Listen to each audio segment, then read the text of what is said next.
Mr. Williams?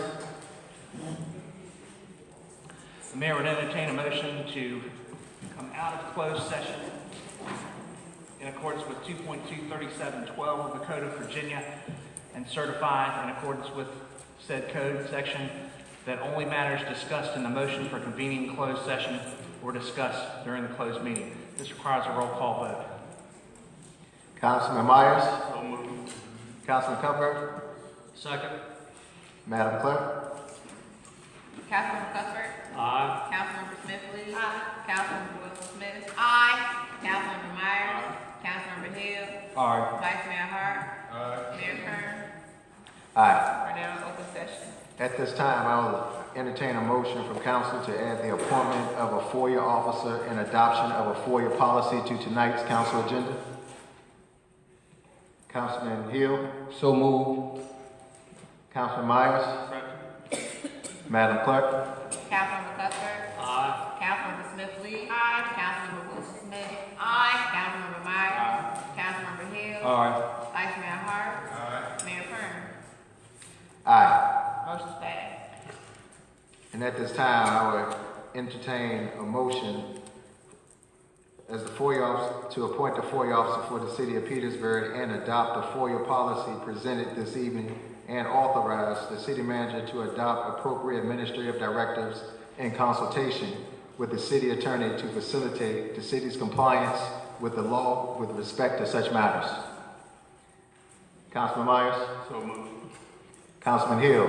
Second. Madam Clerk?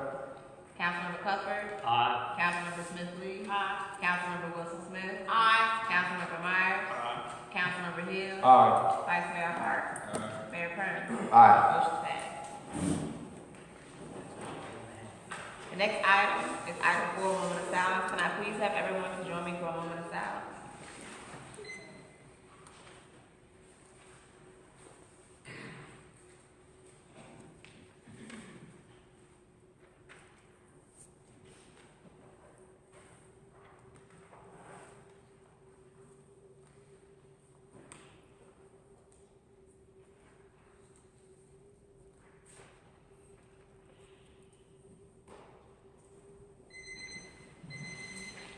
Can I please have everyone to join me for the Pledge of Allegiance?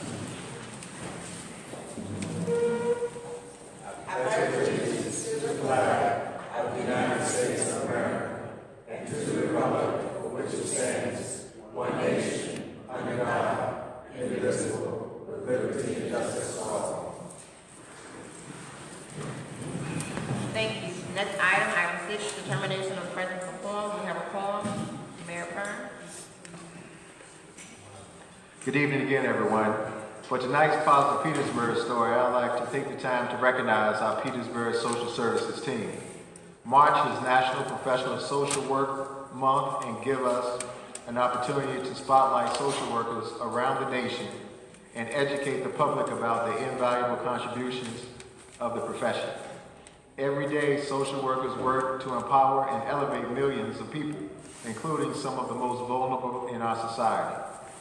Petersburg Social Services has experienced an amazing transformation recently, and we are continuously proud of the strides they have made in providing great services to our community.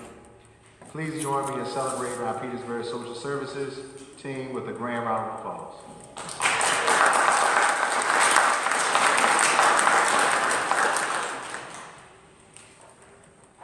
Next item, item 8, communications and special report. Item A, city manager's report. Ms. Benavides.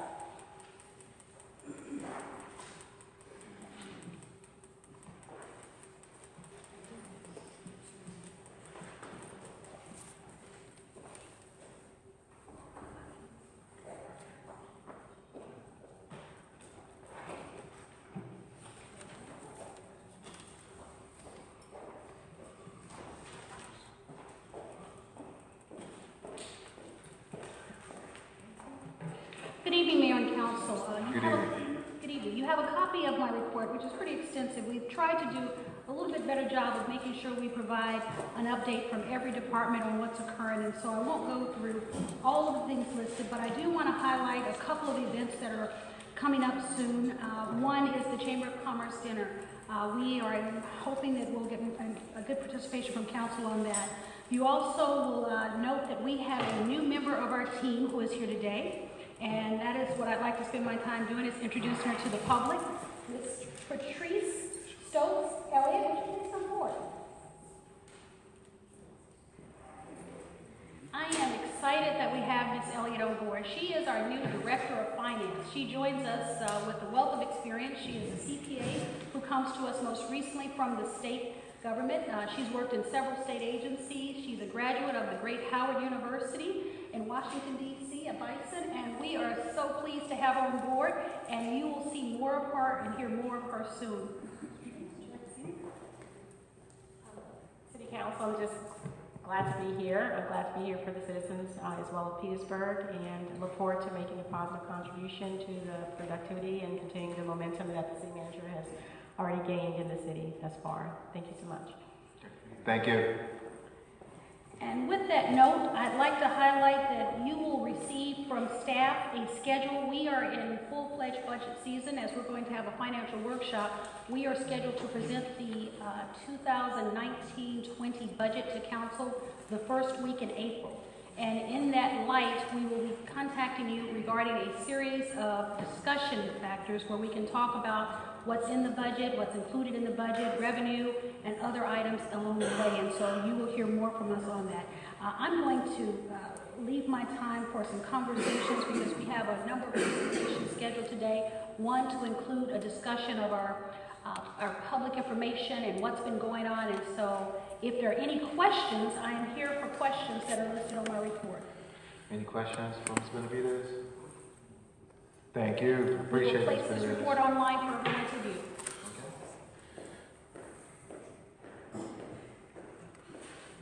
Next item, item B, City Assessors Report. Mr. Gordonier.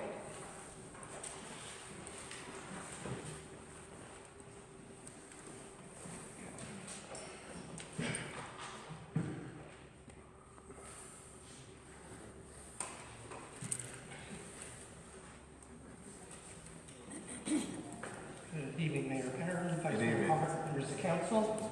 Just like to take a couple minutes to share with you our efforts to provide more information to property owners, residents, and the real estate community.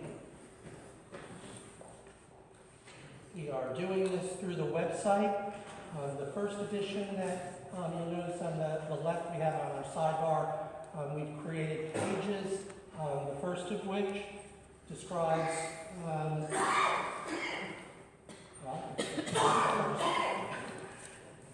the calendars here, the real estate assessment schedule, and this is going to be the schedule that's in effect now that we're on a biennial 2-year cycle. So these are the dates that the public will want to be looking for when they get change in assessment notices, when our appeal periods are, when the Board of Equalization meets, and it also includes the real estate tax billing calendar as well.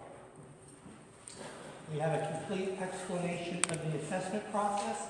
This goes on for probably about 5 or 6 paragraphs, and it follows the assessment process from the very beginning of what the appraisers do to the creation of the land book. We have a second page that fully explains the appeal process, beginning with office appeals, where people come into our office to learn about the assessment and question it.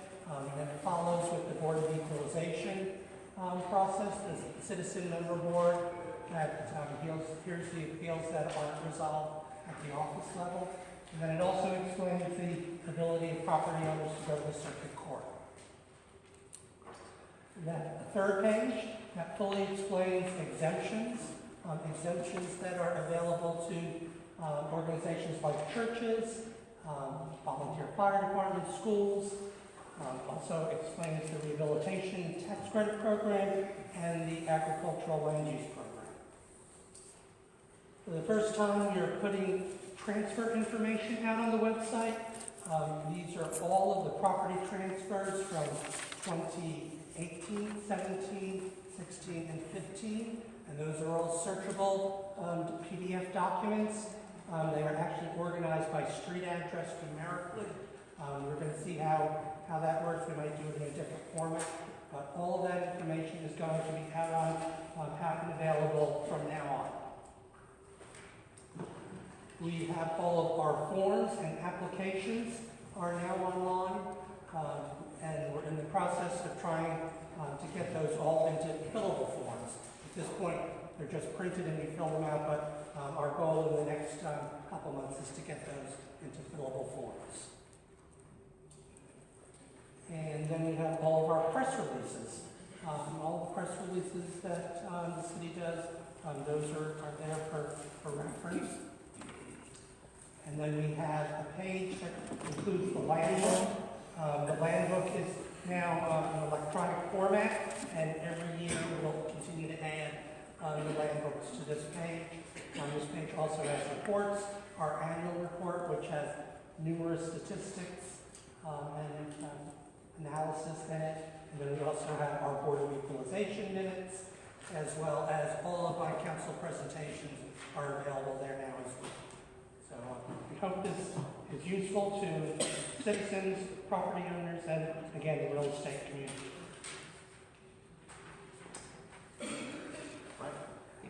Any questions, Mr. Gordon? Councilwoman Wilson-Smith? Yes, Mr. Gordon, for the sake of those persons in the audience, if citizens have questions about property in general, it is your office that they call if they're interested in purchasing property? Actually not.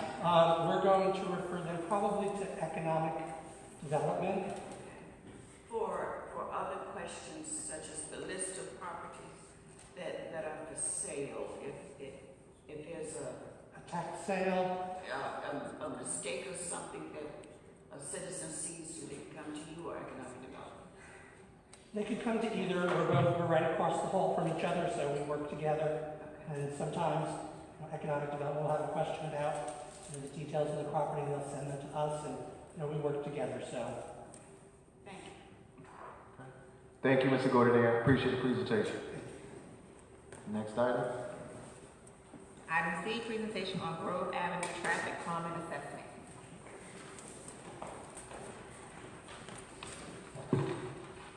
Mayor, members of the council, appreciate the opportunity to be before you this evening. I stand before you today. This has been a long process. Months ago, we started meeting as it relates to Grove Avenue and trying to figure out ways to address some of the concerns of the citizens there. Back in November, we came to you asking for the authority to do a feasibility study as it relates to Grove Avenue calming device. In the process of doing that feasibility study, you gave us the authorization to move forward to do the $10,000 feasibility study. Remind you that every time we do a feasibility study as it relates to traffic, it requires a feasibility study of $10,000. In this process, we moved forward and engaged Timmons and Associates to help us with this study. They have done a comprehensive study, which is provided to you as a part of your packet of information. There, what you see is the adaptation of at least 6 different options. What they are recommending as a part of the study is for us to proceed and asking for your approval to proceed with option number 1. In the process of doing this, of finishing this draft report, we had an internal meeting that also included some feedback with staff as well as Councilman Cuthbert, who represents that area. One of the things that we have assured the community when we met with them on several occasions with Councilman Cuthbert is that whatever recommendation or whatever action is approved by you members of the council, we will be coming back to that community to share with them that final recommendation. So I have before us right now coming up Mr. Thomas Huff. He's the project manager that led this study. Mr. Huff will lead us through this presentation. In addition to that, I've asked our manager of public safety, Chief Miller, to potentially be prepared to address any specific questions related to accidents, tickets, and things as it relates to that. So with that being said, I ask that you allow Mr. Huff about 10 minutes or so to get through his presentation, and at that time, the chief, Mr. Huff, and others will facilitate any specific questions that you may have. Mr. Huff.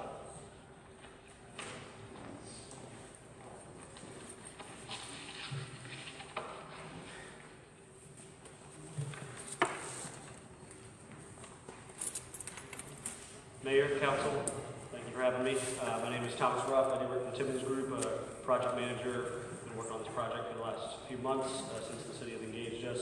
So just give you a quick overview of our work on Grove Avenue, the traffic calming assessment we performed. Back in January, we were given our notice to proceed. We made a site visit of the location. It travels from Market Street down to Fleet Street, about 4 blocks or so. In addition to that, we completed a speed study along the road, a crash history review over the last couple of years. Given that information, we then made an assessment on what needed to be done for both safety and traffic calming. As Mr. Lyons mentioned, we had a meeting with some of the stakeholders here at the city and Councilman Cuthbert, and we followed up with the technical memo that is now part of the agenda for this meeting. So again, as I mentioned before, this is just the study area traveling from the end of the old town, North Market Street, down to the end, Fleet Street. Just a few photos we took of the corridor. I know many of you are familiar with this. It's a 25-mile-an-hour corridor, parking on one side of the street only. That would be the eastbound side or the north side, or the westbound side, the northbound side of the street, and no parking on the other side. As you can see in this next photo, one of the items we noticed out there was limited site for pedestrian accommodations that are out there today.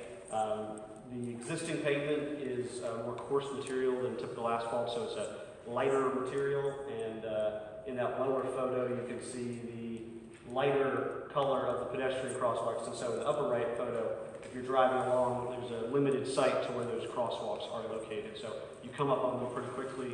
There's limited pavement markings, limited signage.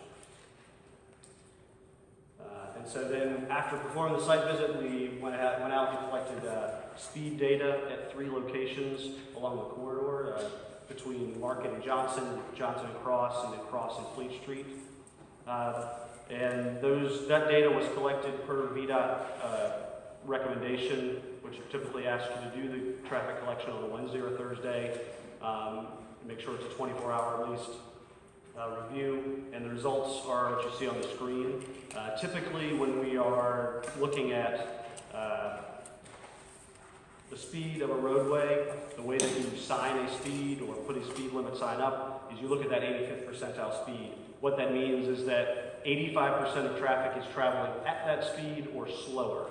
And so in this case, in both the eastbound and westbound directions, the speed on the street is 28 miles an hour at that 85th percentile, which, as I mentioned, the posted speed is 25 miles an hour. Further beyond that, the 95th percentile is 31 to 32, so another 5 or so miles per hour more. On a typical distribution, that's what we would see. So if that number had jumped to, say, 40 miles an hour or was at maybe 29 miles an hour, then we could make other inferences, but that would tell me that 95% of the traffic is traveling 32 miles an hour or slower on this corridor. And then we've got some other statistics on the average speed and the percent of traffic traveling greater than 25 miles an hour. What you'll notice is that the highest speed is on the section from Market to Johnson, so kind of the eastern end of the corridor. And so from there, we then took a look at the crash data. I've only presented one of the charts that we have in our report, but I want to call attention to some of the other information in that report. Overall, we've had 17 crashes, and these are reportable crashes through the statewide database, which is kind of the clearinghouse for where we draw all of our crash data from, supported by VDOT, and the city provides their information to that. You'll see that about 17 crashes, an average about 3 a year. Further beyond that, I want to call attention the number of crashes. There are 6 out of those 17 involved drivers that were intoxicated, which on a typical roadway we would see somewhere between So that's a higher incidence of occurrence than we would see on a typical roadway. Further into that, the key here to look at is I've broken these down by the types of crashes that are occurring, and what you'll see is 25% are side swipe, same direction, 25% are fixed object off-road, and in those cases they were vehicles striking parked vehicles along the corridor. And so that includes both crashes where the driver is under intoxication as well as normal crashes. Taking all of that into account, our next step was to come up with a few options. What can we do that will address the crashes that are occurring on the corridor? First and foremost, taking a look at the speed data, there is no noted speed issue on Grove Avenue. And so the first option we wanted to present, the option we strongly believe in is option 1, to introduce pavement markings to the corridor. As I showed you in those first few pictures, there are no pavement markings, but there is street parking. And one of the major crashes was striking parked vehicles. Pavement markings allow, in this case, we would introduce a yellow center line and a white line along the parking edge. So this would provide parked vehicles a specific location where they're supposed to be within. The drivers would have a set area to be within, and it would push, the natural reaction to pavement markings is to push a vehicle into the travel path. Today, with no pavement markings, there is no real center line or area for the parked vehicles, so this kind of reinforces that issue. Beyond that, we came up with a few number of options ranging in cost, and I have a cost at the very end here, but this second option is looking at pavement marking chicane, and that's just a fancy word to say we'll shift traffic from one side of the road to the other as you're going down the street. So as you see here, where those yellow sections are, is where parking is on either the north or the south side of the street. And as you come down the road, you'll have the pavement markings, and you will physically move over about 8 feet as you come down. This would help with, again, the pavement markings help with the crashes, but the shifting of the pavement markings would also slow speeds on the roadway. This one wouldn't have a high recommendation, mainly because of the high incidence of striking of vehicles. This would introduce that as well. The third option we looked at was multi-way stops at 2 additional locations. There's currently a multi-way stop at Market Street and Fleet Street, as well as Cross Street. Those locations are there due to the volume of the traffic or the sight distance. At Cross Street, there are buildings right up on the roadway, which make it difficult for the driver to see. This would introduce the stops at Squaw Alley and Johnson Alley. One thing to note that why we didn't recommend this option, while it would slow traffic down dramatically, it would introduce unwarranted stop signs on the corridor. And one issue we have there is that over time, unwarranted stop signs can create an issue where drivers do not obey them over time. The fourth option is adding rumble strips along the roadway out there at multiple locations, generally where there's a cross street.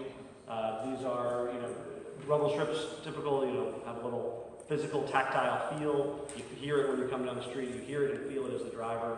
One of the reasons we didn't recommend this was we felt that it might create a noise issue in the community. If you live right on Grove Avenue or you're there, you will hear this 24/7, 365, and we didn't want to offer a solution that may not have the community support. So now we move, the fifth and sixth options are a little more physical in nature, but the option 5 has a little bit of a, you could do either or. Option 5 offers to improve the pedestrian crosswalks on the corridor. So as I showed you, they are difficult to see, they're not safe for pedestrians, and ADA compliance issues. This would, one option is to just pavement markings and signage, call them out, make them bright. That would alert drivers to where they are, and it creates that focal point that a driver then isn't focused, is focused on them and not just speeding down. And with that, and the next option, the raised crosswalk, is we can raise that about 3 inches. We can coordinate that with the fire department or a different emergency vehicle, but there's a 3 to 4 inches we can raise for about 20 feet the roadway, which creates obviously more of a speed table type option. It forces vehicles to slow down. We would like to see that incorporated if this was chosen with the pedestrian crosswalks. I will say that with the last 2 options that are physical, the issue there is more the cost of, if you introduce a physical item to the roadway, there are additional reviews and design parameters that must go into it, as well as costs, and this would require additional VDOT approval to have installation at this location. Just a quick summary of the options that we presented. The pavement markings, both that and chicane, about $7,000. Introducing stop signs at multiple locations, that's about $2,000. Rumble strips, there's 5 locations, about $10,000. And as you can see, up to $45,000 or $95,000 to perform a physical design that goes along the roadway. And I just wanted to kind of call out some of the VDOT traffic calming guidelines, what we're bound by when we perform these traffic studies. Grove Avenue is within the statewide highway system. It's Route 36, but it's also posted at 25, and it is a neighborhood setting. We have performed that speed study by VDOT guidelines, and in VDOT guidelines, if it is not operating 10 miles an hour or more above the posted speed limit for that 85th percentile, we're recommended not to perform any kind of type of traffic calming. So I wanted to point that out, that we are only 3 miles an hour over at our point. And finally, any VDOT review is required for any of these options. Anything physical that would change the horizontal or vertical geometry require a slight more review as well as design period. As I mentioned, in conclusion here, the 85th percentile speed is only 3 miles per hour above the posted speed limit. I would classify that, in my engineering judgment, as not having a speed problem along the roadway. And then taking a look at the crash review, 25% of the crashes are attributed to speeding, as noted in the police reports. 35% are involving a driver under the influence. Most of the crashes are property damage crashes, and many of the crashes are the result of a vehicle leaving the roadway and striking a parked vehicle or a vehicle traveling in the opposite direction, which would lend itself most heavily towards introducing pavement markings which confine drivers to their lane and slow traffic slightly, but mostly confine folks to their lane away from parked and other vehicles. So I guess, yeah, so that based on that, that's our short-term recommendation, and reduces the speeds here slightly, but really addresses directly the crash history that we're seeing on the corridor. It's not intrusive. VDOT input is only to say we're doing this. It's just like a paving operation, and we can I may have spoken a little favorably to say 2 to 3 weeks, but I've been told about less than 30 days is probably the appropriate time to put there. And then a long-term recommendation after that is really, once you put these pavement markings in, it's to, if you feel that there's not enough safety there or there's too much speed there, to revisit this, give that time to work with the community, and then look at other physical options. So Okay. with that, Thank you for the presentation. Next, we entertain questions from members of the council. Councilwoman Wilson Smith. Good evening. You indicated that VDOT said that Wednesdays and Thursdays were a good day to review or look at the traffic. yes, ma'am. VDOT has a traffic calming guideline book that lays out exactly in the number of steps how the engineering report is supposed to look and what's supposed to be in there. One of the items for data collection is to look at Wednesdays and Thursdays. They're in the middle of the week. Saturdays and Sundays do not have typical traffic, and Mondays, in VDOT's perspective, Mondays and Fridays don't as well. So we pick a normal day, which is considered to be a Wednesday or a Thursday, to collect that data. Did you compare the data you collected for the crashes? Say the one with 6 in a month, 6 in a year. Yes. Were those on Wednesdays or Thursdays? I can take a look at that specifically. We have the data for the dates they are, but I can take a look at that if you'd like.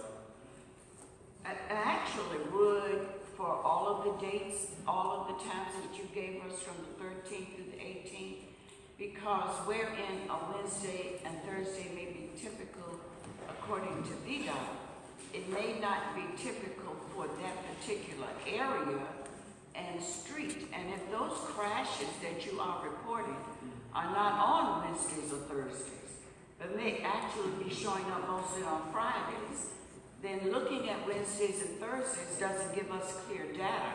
If what you already have indicates that it could be Fridays is our problem, Saturdays is our problem. The other question I have is if the issue was the speed, and I understand that correct, the issue on Grove Avenue is the speed, right? Well, I would say that there is no speeding issue on Grove Avenue. On Wednesdays and Thursdays. But Correct. How many days, the site study, how many days did you do a site study? I was on site 2 days. 2 days. Out of 3 months, January through? January through today, yes. Once in January, once in February. And so, and for a site study, then you're looking at the neighborhood, the traffic, the number of cars. So 2 days out of 3 months, is that, in your opinion, really enough time to get sufficient study? Yes.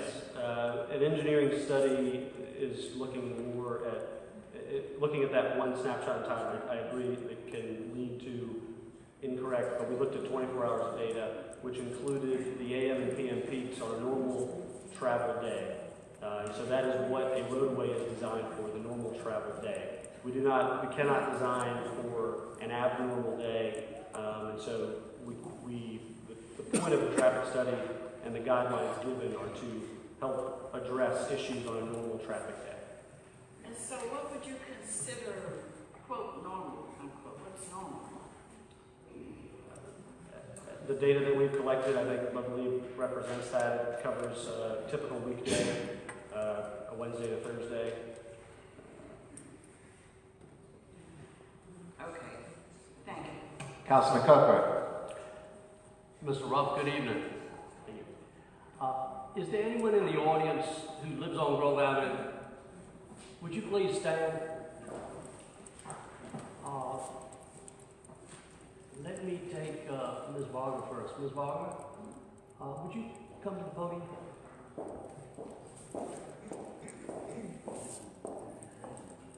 Would you please tell council your name and address? Certainly. Marie Vargo, 410 Grove Avenue. Did you hear Mr. Ruff say that there was no speeding problem on Grove Avenue? Yeah, I did. And do you agree with Mr. Ruff? No, I do not. And why do you disagree with him? I've lived on Grove Avenue at that location for 20 years, and we're pretty close to the street. And we have had numerous accidents and constant speeding up and down the street, particularly on the weekends, but even sometimes also during the week, but more on the weekends. And we've had a lot of accidents. We've had 4 this year. Okay. Thank you. Thank you very much. Ms. Holmes and Mr. Mahanick, would you all come forward, please?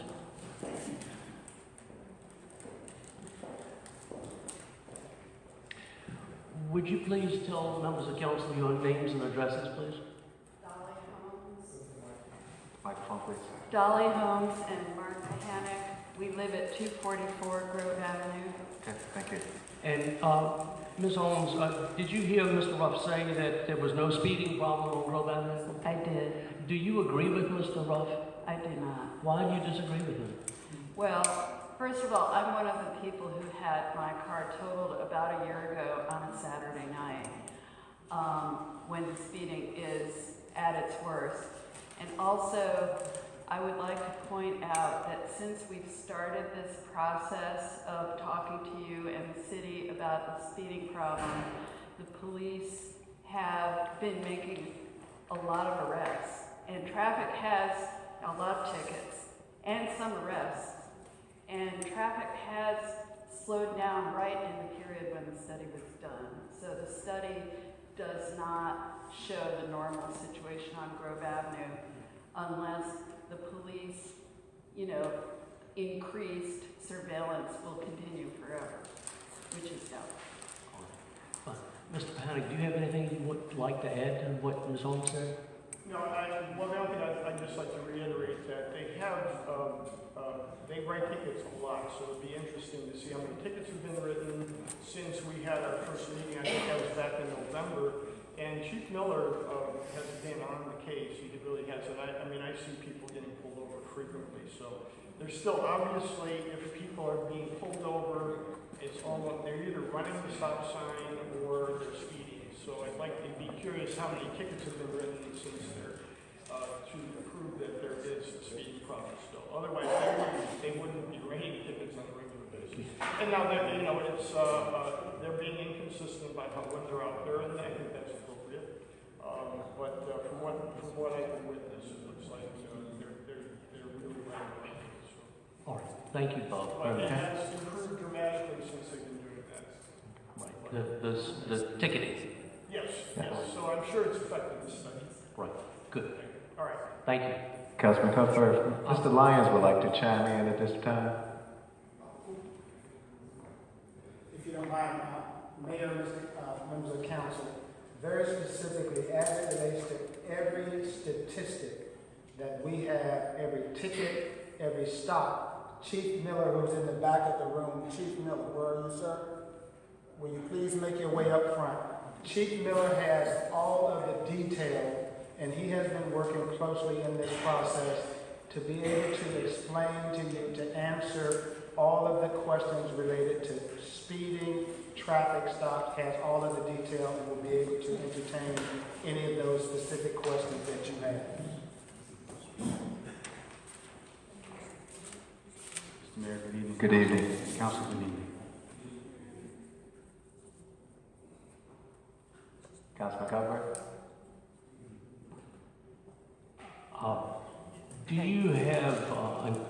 Do you know the number of tickets that were written in the 6 weeks leading up to the speed study, that is from after December 30 of 2018 through January 11 of 2019? Do you know how many tickets were written during that period, please? Approximately 19. 19 tickets? Yes, sir. In that 6 week period? For the month of December and for January, sir. All right. How many were written in between December 31 and January 11? I don't have the exact data here. I just have by the month, sir. Okay. How many do you have that were written in January? January 4, sir. 4? Yes, sir. That's all? Yes, sir. And you agree that there have been 4 crashes between December 30 of 2018 and today on Grove Avenue? Today I can't speak to, but I can speak to 5 crashes, sir. You think there were 5, not 4? 5, sir. Okay. And during what period of time were those 5 crashes? Just what you asked for, December and January of this year, sir. So in just those 2 months, there were 5 crashes? Yes, sir. Have you gone back to see how many crashes there were between December 31 of 2012 and December 1 of 2018? That is the study period that Mr. Ruff's group focused on? No, sir, I have not. Okay. Well, I'll ask Mr. Ruff about that. Do you have any information as to whether the problem with speeding is more severe on Fridays and Saturdays versus Wednesdays and Thursdays? Do you have any information about that? No, sir. Not Okay. specifically, no, sir. Okay, that's fine. Thank you very much. Yes, sir. Mr. Mayor, I do have some questions for Mr. Ruff. Councilman Cuthbert, any members of council have any other questions for Chief Miller while he's here? Vice Mayor Hart? I am curious about the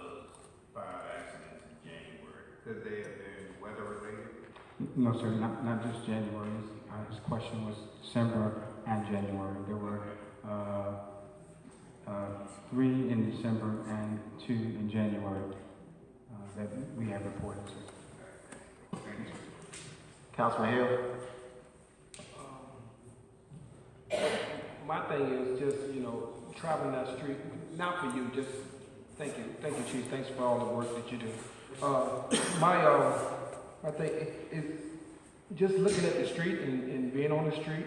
I think our problem is there's no markers, and there's not any indicators, markers as far as which divides the street and as far as the parking as well, like we do on most of our busy streets, where we have markers dividing the street, things of that nature. And then with the police taking a more extensive look at it, it seems like that has calmed things down, because I've driven past there at times and I've seen where the cars have been swiped and things of that nature. I'm glad that nobody's been hit, because it's so close to the sidewalk, things of that nature, the houses are. So my opinion would be to let's brighten it up with some more stripes and crosswalks, things of that nature, and make sure that the trees and things like that are trimmed so that they can see the posted signage of the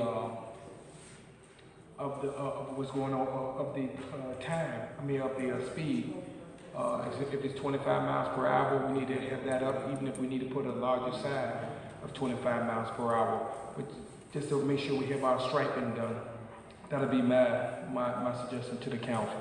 All right, at this time, Councilman Cuthbert, is it possible for us to have a community meeting over there with the residents of Grove Avenue to get feedback before we proceed?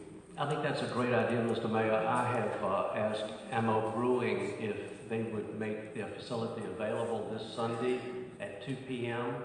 and Mr. Ammons graciously agreed. And so I would like to have a community meeting this Sunday at 2 p.m. at Ammo Brewing, and I'll send out an email to the residents on Grove Avenue, and I hope that they all attend at that time, and we'll go through these issues. And I thank you, Mr. Mayor, for this opportunity.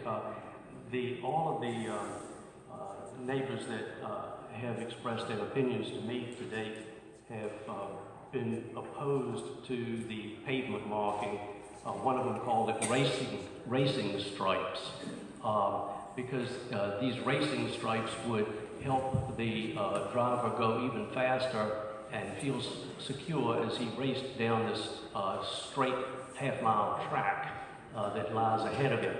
So the concern was that the racing stripes would only make the situation worse and not better. The goal is to make residential life better on Grove Avenue. So, Mr. Mayor, I'm wondering if we might revisit this, table this until our April 2 meeting? Yes, Councilman Cuthbert, if I entertain a motion to table the study at this present time. I would, Mr. Mayor, but let me ask Mr. Ruff a couple of questions first, if I may. Mr. Ruff, your study period was from, let's see, the beginning of 2013 through November of 2018, is that correct? Yes, sir. And that's 71 months, is that correct? That's correct. And during that 71-month period, you determined that there were 17 crashes, is that correct? I did not determine that is provided by the VDOT crash report system. It includes all reportable crashes as provided by the City Police of Petersburg. Well, do you see any inconsistency between 17 crashes in 71 months and 5 crashes in 2 months? Do you see any inconsistency there? I can understand the confusion. I've spoken with Chief Miller. There are a number of crashes that occur each year that are not reported and are not reportable crashes. They do not constitute a reportable crash. There are no injuries. The property damage is lower than $1,500, and so therefore it is kept in the Petersburg system alone. No record is made of the exact an FR 300 report, which is a reportable crash report, and that is what is used in an engineering study. So we are able to use any of the reports available, but anything we do not have from the FR 300s for some of those other crashes. Well, Mr. Ruff, I have 4 FR 300s in front of me from, let's see, the first one is dated December 28. The second one is dated January 18. The third one is dated February 14. The next one is dated February 15. And the chief told us there were 5. So these are the F300 or whatever you call that number. I would like you to go back and get the data from the Petersburg Police Department and find out how many police crash reports they have on file for the 71-month period that you have assessed. Would you be willing to do that and report back to us, please, on April 2 as to your findings? I would have to have authorization from both the council and Well, you wouldn't charge more for that, for making sure that your data was correct, would you? We were instructed as per the VDOT traffic calming guidelines to perform a study within those guidelines. That data, while available, is not what is part of a typical traffic calming study. And what about repeating your speed study, but do it, as Ms. Jessica Wilson-Smith suggested, on Fridays and Saturdays? 3 of these 4 reports that I have in front of me, these crash reports from just the last couple of months, 3 of them, those crashes happened on a Friday night. So I think you've taken a quiet time of the week and done a speed study. I would like you to go back and do one that is representative of the problem. The problem is speeding, but you took quiet days to do that. So I would ask, at no charge to the city, you go back and repeat your speed study to see whether there is a problem or see what the speed array is on Fridays and Saturdays. Is that something you'd be willing to do, Mr. Ruff? We will discuss with, I'm not at liberty to make that decision for myself. Councilman Culper, let me have Mr. Lyons chime in on that real quick. Okay?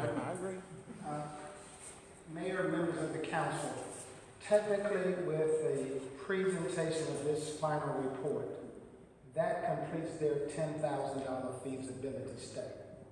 Secondly, if you have a community meeting and Mr. Ruff has to be there present, it will cost us an additional $500 I asked that question of him in that process. Secondly, what you're asking him to do is to change the entire scope of the feasibility study for which we have already contracted with him. If we move mayor and members of the council to go into a direction to do another study, it will be another $10,000 study. Mr. Ruff cannot make that decision because he's the project manager for Timmons, who takes his directions from his managers and supervisors. We know that. So I just want you to keep that in mind. Community meetings on a Sunday, he would charge us 2 hours plus his hour presentation. It's $500. $10,000 for a new feasibility study. As of the finalization of this report and presenting these recommendations to you, their reporting is done for the $10,000. Thank you. Councilman Wilson-Smith? Okay, Mr. Lyons.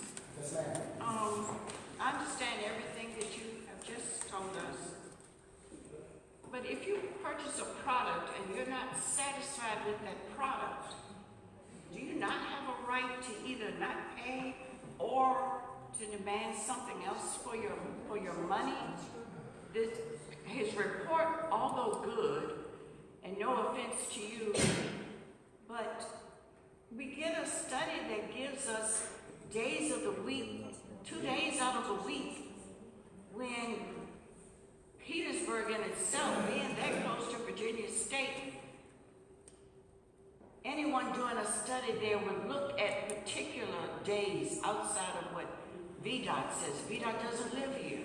VDOT doesn't know here. So it's a report that we paid $10,000 for that satisfactory to this council person?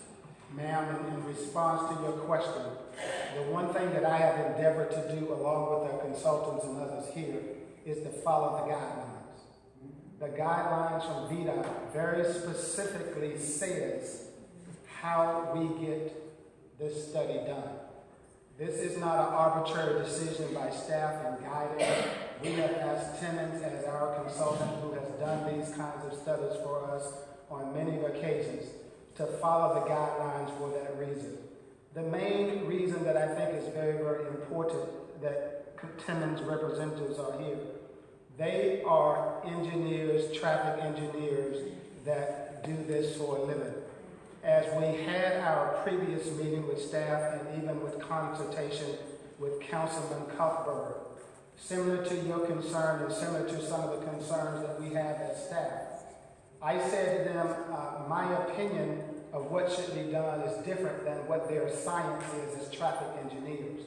And so what I've asked them to do and what I'm paying them to do is what is their professional craft, which does follow the guidelines of VDOT. And from my perspective, in reading and reviewing and asking them to go back and make some modifications to this report after we met with them, they have followed the guidelines. The decision as to whether or not you members of the council want to go with this is a different story. They have done what we have paid them to do. Okay. Councilman Myers? City Manager. Okay, Ms. Benavides? Just to chime in on this, one of the things that we discovered, because as we started this process, we know what we want as a city. One of our challenges, and the reason VDOT dictates what's done and what can be done, is that they set the guidelines. We have a lot of streets that are controlled by the state, just like we have a lot of functions that are controlled by the state. And so if it was a decision that we could make, we would not have even done the traffic study. We would have gone on what we've known. Unfortunately for us, the state of Virginia, because this is not a home rule state, dictates what we can do and what we have to go through. So if our decision was made, we would not have spent $10,000 on a study. We would have started with the traffic calming immediately. And so there are conversations we can have with VDOT on this, but this is their process, not ours. And so that's why this has happened. We would not have done it this way otherwise. Okay. Councilman Hill? I agree. As respects to the meeting on Sunday, I don't mind, being at the meeting, but I think it should just be required just for council to come, because we're going to be making a decision. If council choose to come to the town hall meeting, I don't think staff should have to come on a Sunday. Councilman Cuthbert? I think that's fine, but let me ask Mr. Ruff a couple of questions that I think will come up at the neighborhood meeting, and I would like to have some answers that I could give people. If we advocated adding a multi-way stop, would that require VDOT approval? Yes, any option we choose would require a discussion with VDOT. When it comes to pavement markings, those are typically you just speak with a maintenance type person for anything that involves new traffic control items or changes to the geometry of the roadway. That requires a higher level of review. It falls into that area where we need to speak with VDOT to see if they'd allow it. I would caution that, as I mentioned about unwarranted stop signs, introducing stop signs for the sake of slowing traffic down may have a immediate effect and a short-term effect, but an unwarranted stop sign along the corridor may increase the number of runs. All right, but let's focus on the question, or we'll be here all night, okay? The question is, do we need VDOT approval for multi-way stops? The answer is yes. What about chicanes? Yes. What about adding raised pedestrian crosswalks? Yes. Okay. Mr. Mayor, I'd like to ask the Chief of Police if the police could do a traffic study for us on Fridays and Saturdays and lay off of the ticketing for a couple of weeks before they do the traffic study, so that we don't skew the numbers by doing the traffic study leading up to the skew the numbers by doing the traffic enforcement right before we do the traffic study. Is that something that Petersburg Police Department could do to follow up on Ms. Tresca Wilson-Smith's good point about Fridays and Saturdays, and we suspect that that's when the problem really breaks loose? I see the chief shaking his head no that he don't have the resources to do that, Chief.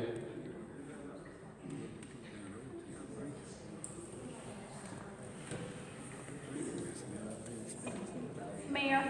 Yes. And kind of consulted with our city attorney, so I think what they're asking for is not a study, but a monitoring. Because we can't, they are not qualified, and it has to be an engineer to do a study. So if you're asking, can they do traffic monitoring, that would be the question that you're trying to ask. Again, Chief, Mayor, Council, if the officers are working there in a selective enforcement capacity and there's a violation that occurs in their presence, the officer is going to take action. We just can't let infractions go on unwarranted or unchecked on one street and on the other street. It's an element of bias, or it gives the appearance of bias. We can't do that. Well, what about the traffic monitoring issue? You've done that in other neighborhoods. I know you've done it on South Jefferson Street. I know you've done it on Claremont. Could you do it on Grove also on a Friday and a Saturday night? Oh, sorry, a Friday and a Saturday? Not for an entire shift, no, sir. What?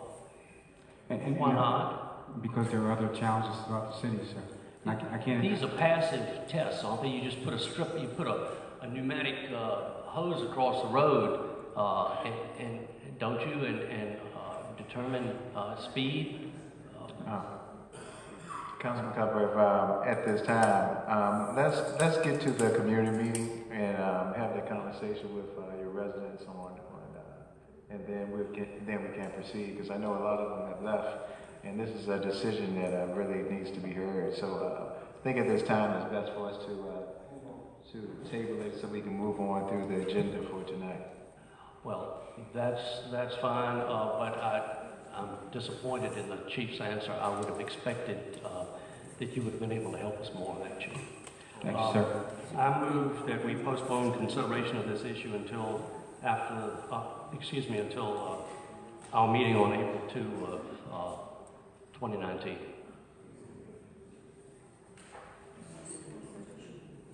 Councilor Till, you're tabling it until which meeting date, Councilman Cutler? April 2. Till April 2.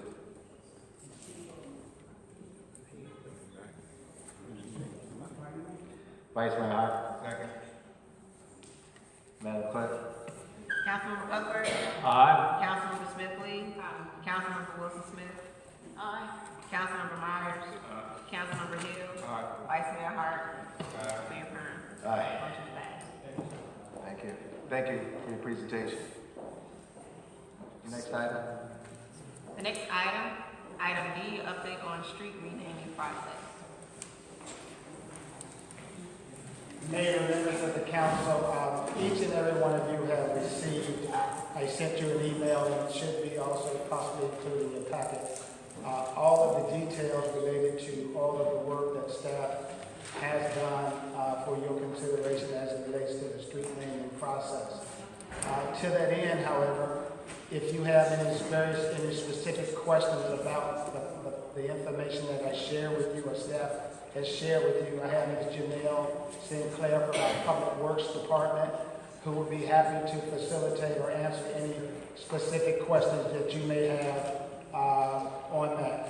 If there is a direction that you are giving us, we are prepared to proceed in whatever direction that you like. At this time, Ms. Sinclair, will you join me in the event that there's any specific questions? Councilman Myers.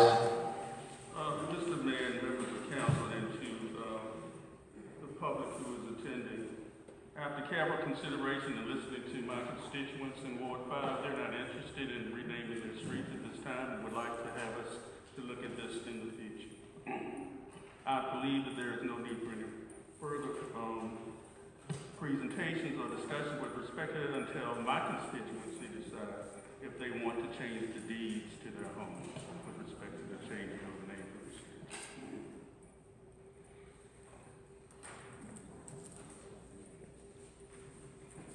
All right. Thank you, Ms. Sinclair. Thank you. So was that a motion? I don't understand. What did we just do?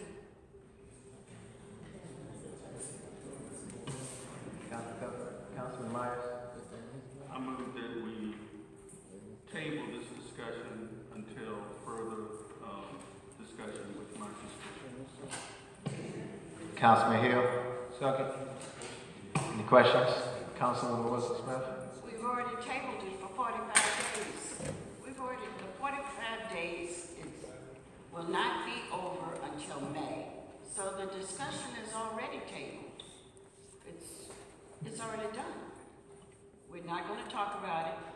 Per our discussion at the last meeting and per our vote and agreement, we decided we would not do anything for 45 days. 45 days from the last meeting would put us after the second meeting in April, which would mean we would discuss at the first meeting in May. So we've already done that. All right, Councilman Myers? With respect to my constituency in Ward 5, who vote me in office, who say they are the ones who pay the taxes in Ward 5, and they are not interested in having their streets modified, the names modified on their streets at this time, and they would like for it to have a discussion, and then we will revisit this later. And I believe at this particular time I need to honor my constituency. I have no desire to dishonor anyone. All I am saying is no matter who it is, we made a decision. We voted on it. The decision was to put it off for 45 days. That's what we decided we would do. I'm only asking us to do what it was that we said we would do. That's all. And all I'm asking is that we end the discussion, period. Because it is the lives of the constituency in Ward 5 who are being affected. All right. Councilman Cutler? Mr. Mayor, does the chair rule that we may go forward with the motion on the floor? If not, I would like to move to reconsider our decision to postpone this for 45 days. And if that motion carries, then I think we can do as Councilman Myers has moved. But I think it all turns on whether the chair rules that Councilman Myers' motion is appropriate or not, or in order, I suppose. At this current time, it's been tabled for 45 days, so Councilman Cutler, we will entertain your motion at this time. So Councilman Myers, you will rescind yours being it's been tabled before? I know you were not at our last meeting when it got tabled for 45 days. And so, Mr. Mayor, if I make my motion to Councilman Cutler? Please, yes. I need clarity before I rescind this. What are you asking? I'm speaking for my constituents Right. who are affected. Right. Mr. Williams, you want to chime in on what happened at the last meeting? Yes, the matter is not before council for action currently until May. This was simply an update to bring back additional information. And so a motion to table would be appropriate in May when it returns. My recommendation is that the motion currently to table is out of order until it returns before you in May for action. Okay. Councilman Hill, your question? So how did it get on our agenda? Why are we even discussing this if it's not 45 days? Councilman Mayor? Ms. Benavidez? What staff was, believed tasked with doing, and I would ask staff to come up and let you know what they were tasked to do, because we did our due diligence in finding out all the details. Mr. Janelle, would you please come up, please? We did all of our details to provide council with all the primary information, because what our next step would be is to start to do mailings. And so you motioned to table the decision, but there are other steps that are taking place behind the scenes, and we wanted to make sure that we brought that to light. So I'd like Ms. Sinclair to give an update on what she is doing and what are the steps that are happening. Thank you, Mayor, Council. I have, as a result of the motion that happened last meeting, I was tasked with doing the research on if the council decided to move forward and what would need to take place if council do decide to move forward. And in that, you have to, if you read your document, there's a procedure, and in that procedure is all listed of the steps of each of the procedure to change it. And there's administrative fee, maps, include a list of the owners. Then after that is gathered, and an internal review is done by Public Works and Utilities. After that, a letter is mailed with listing with the current street name, the proposed street name, a box to check to indicate if the owner is in agreement or not, the date the property's owners must respond, the name, the phone number to contact if there are questions. In order for a street name change to take place, 100% of the residents must agree. If it's approved, the petitioner has up to 60 days to pay $202.02 for the street name sign per intersection.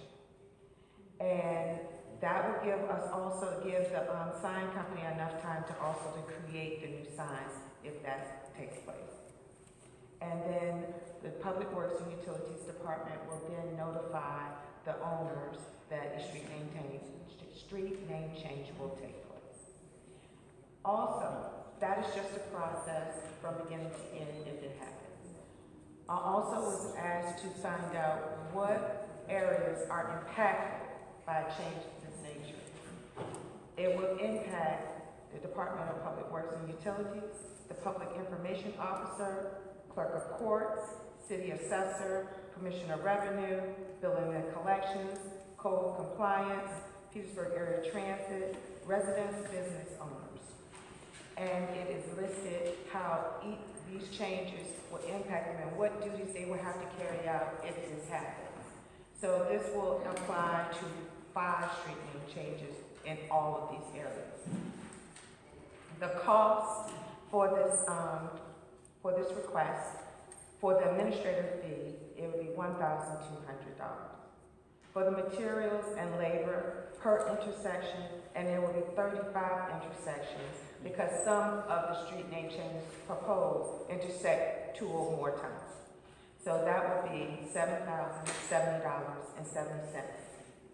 The mailings, because there are 266 property owners that will be impacted. And that does not just mean dwellings, that can mean vacant lots as well. And it will be 50 cents for the one mailing and then 50 cents for the return mail to return back the questionnaire. That's $1 per property owner. That's $266. Then we do door hangers as well. And that you have to buy a minimum of 1,000 at 9 cents each, so that would be $90.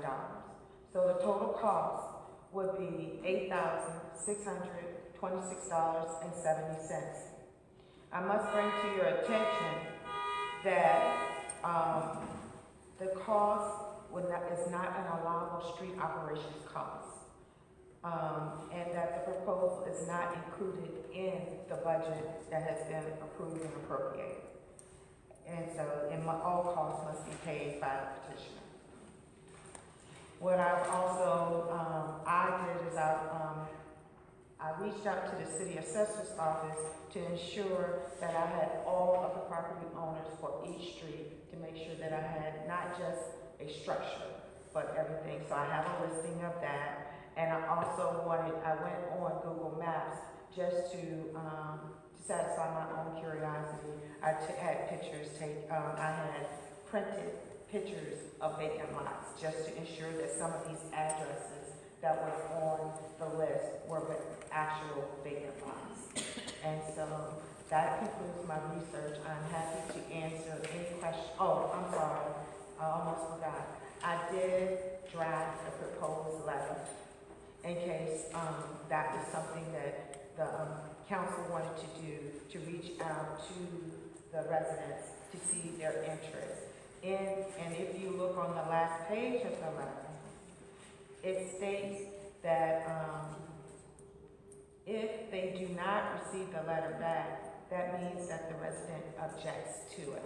So if you don't receive all 266 letters back, that means that the council can't move forward.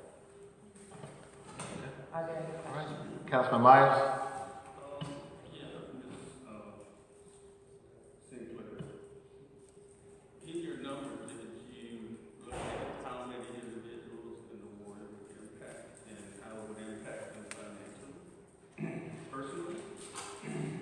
Well, you have 266 property owners. Other than you, I have Johnson, I have, Tanglewood and Lieutenant's Run. Well, in Tanglewood and Lieutenant's Run, their address is not Johnson Road, it's a street within the apartment complex. The apartment complex streets will not be impacted. But however, as it stated in my research, for the business owners or residents, for business owners, they would have to change their website, their letterhead, their business cards, and then they would have to update all their paperwork with the State Corporation Commission. If it was a resident, they would have to notify, although we do notify the post office just makes sure that it's, the route is changed. What the resident would have to do is they would have to contact their credit card company or any other company and do an address change. So if you're anybody like me, you got to make at least 5 phone calls. All right. Councilor Myers. Also, as a homeowner, you have to modify the deed. Well, the clerk of court modifies the deed, and that is based because there's no cost for it, but it's just that they have to update that. And that information is given to the city assessor. Councilor Myers. Yes, I'm going to rescind my motion. Okay. Ms. Benavidez. I'd like to highlight one part, and Ms. Sinclair is aware that Councilwoman Trisca Wilson Smith has offered to cover the cost of postage for all of the mailings. Okay. Councilman Cutler. I did not have my light on, Mr. Mayor. Okay. All right. So at this time, thank you, Ms. Sinclair, for the You're very presentation. welcome. The next item, item E, presentation on city marketing and tourism efforts. And we have a couple of presentations under there. Ms. Kimmy? Good evening, Mayor, members of the council. Before you was presented a memo from the Public Information Office. Over the past 18 months in my position as Public Affairs Coordinator, the Office of Communications has transformed to increase our reach and visibility. Included in your memo are detailed descriptions and updated communications data concerning communication practices in the city of Petersburg. This includes media management, press releases, public relations, speech development, public access channel, newsletter, website maintenance, city manager support, and social media. In working with our communication support, tonight they will take you through their additional items that complement the city's in-house communication efforts. So I would ask for Strickler and Mr. Hamner to come forth and begin their presentation.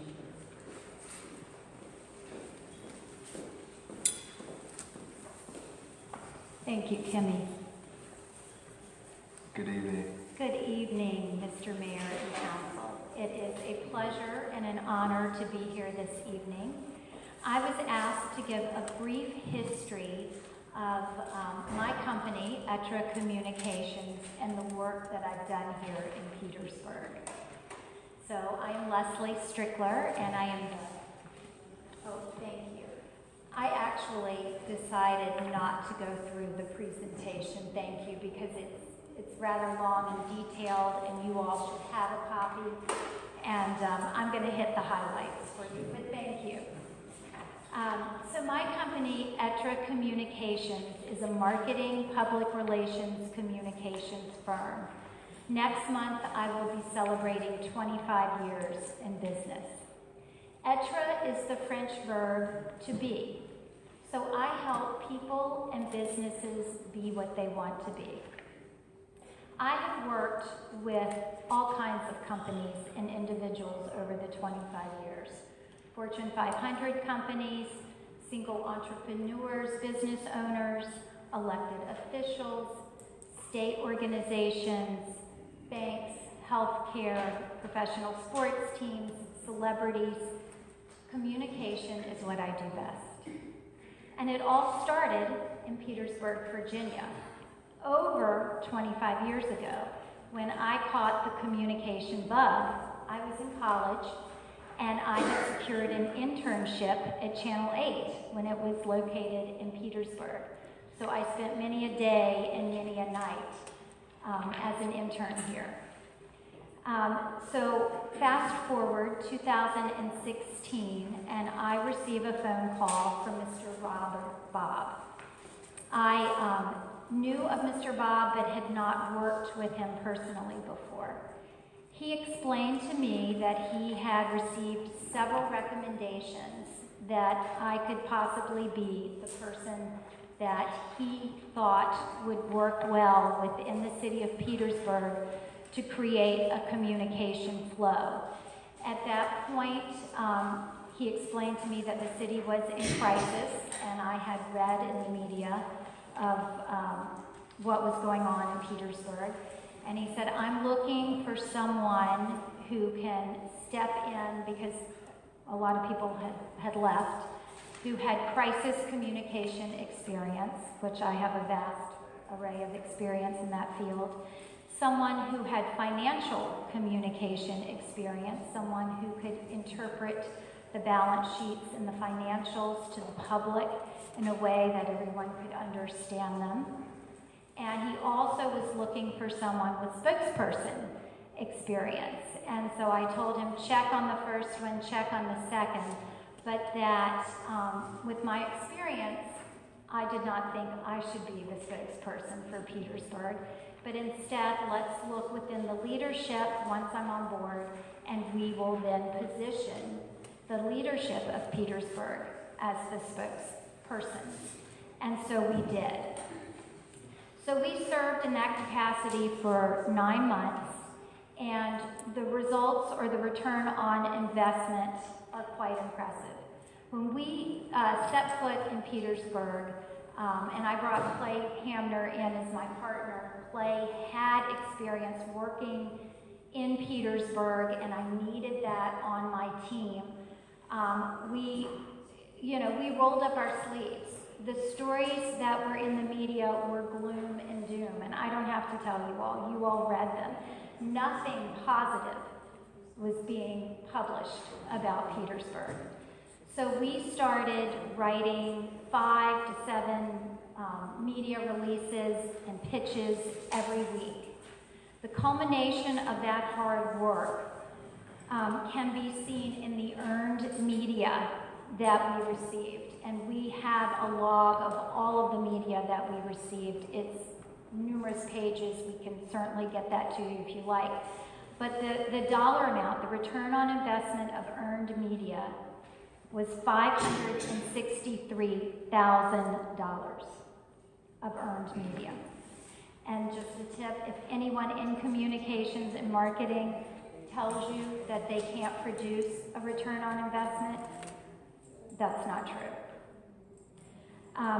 So then our contract was up in Petersburg, but Clay and I had really fallen in love with this city and the people, and became very dedicated to helping the city continue on its rise upward. So what we did, we were not being paid by anyone, but we had, through connections, went to the Virginia Tourism Corporation and said, look, there's so much potential in Petersburg, and we need to let others know about it. So we applied for a grant.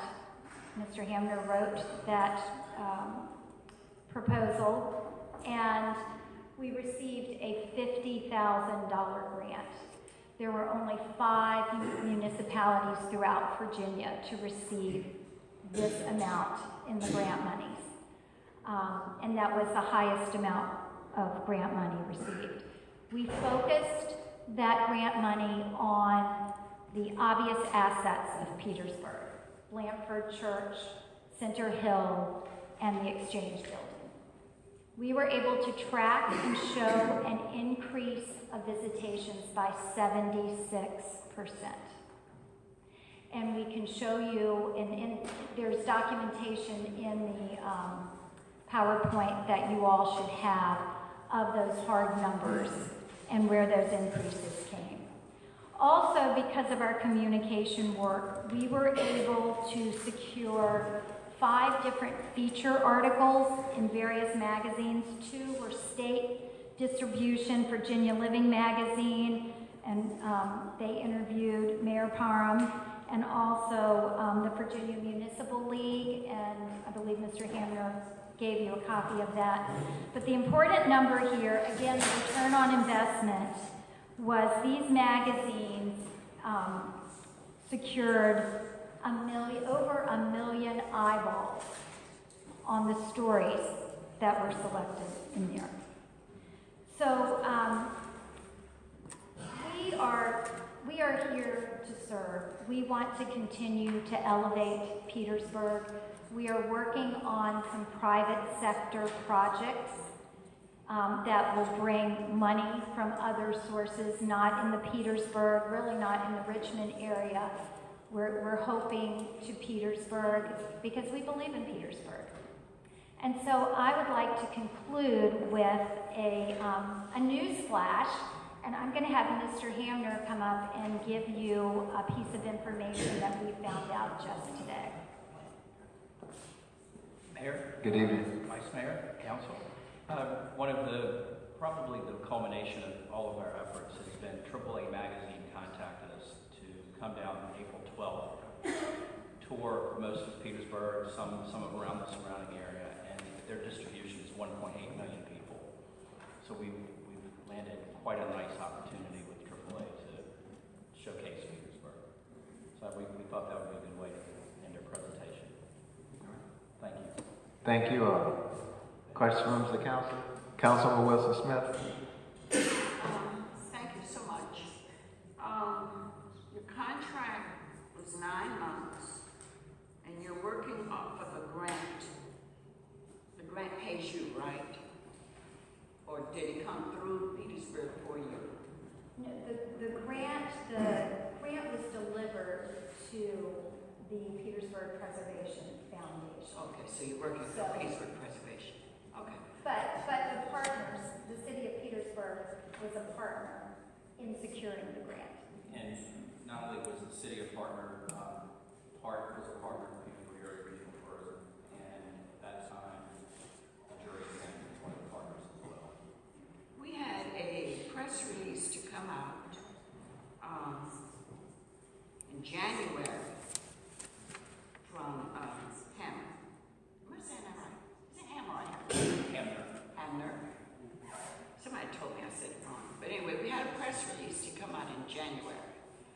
I was a little confused because we have a PR person, and I still just haven't figured out why did we get a press release from you? Were you hired again by us? Or what was exactly going on? Well, we have done some really work that we have not been paid for. No, we do not have a contract back with the city, but we are, like I said, we believe in the city, and so we have been helping to, again, elevate, and we were asked to help on a couple of challenging communication items that were complex, and so that's what we did. If you don't mind, can I ask you who asked you to come in and do that? Yes, we've been talking to the city manager and to the mayor. Thank you. Any other questions? Thank you all. Appreciate the presentation. Mayor? Yes.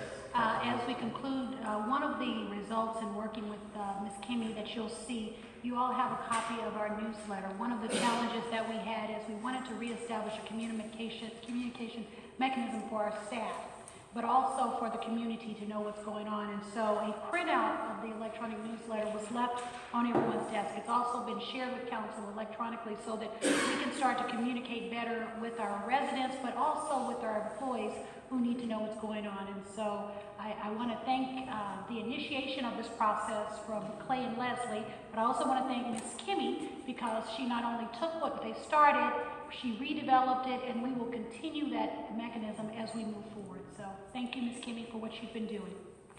Thank you all.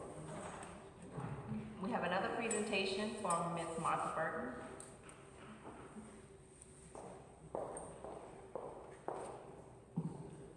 Good evening, Mayor. Good evening. Vice Mayor Hart, members of council, ladies and gentlemen.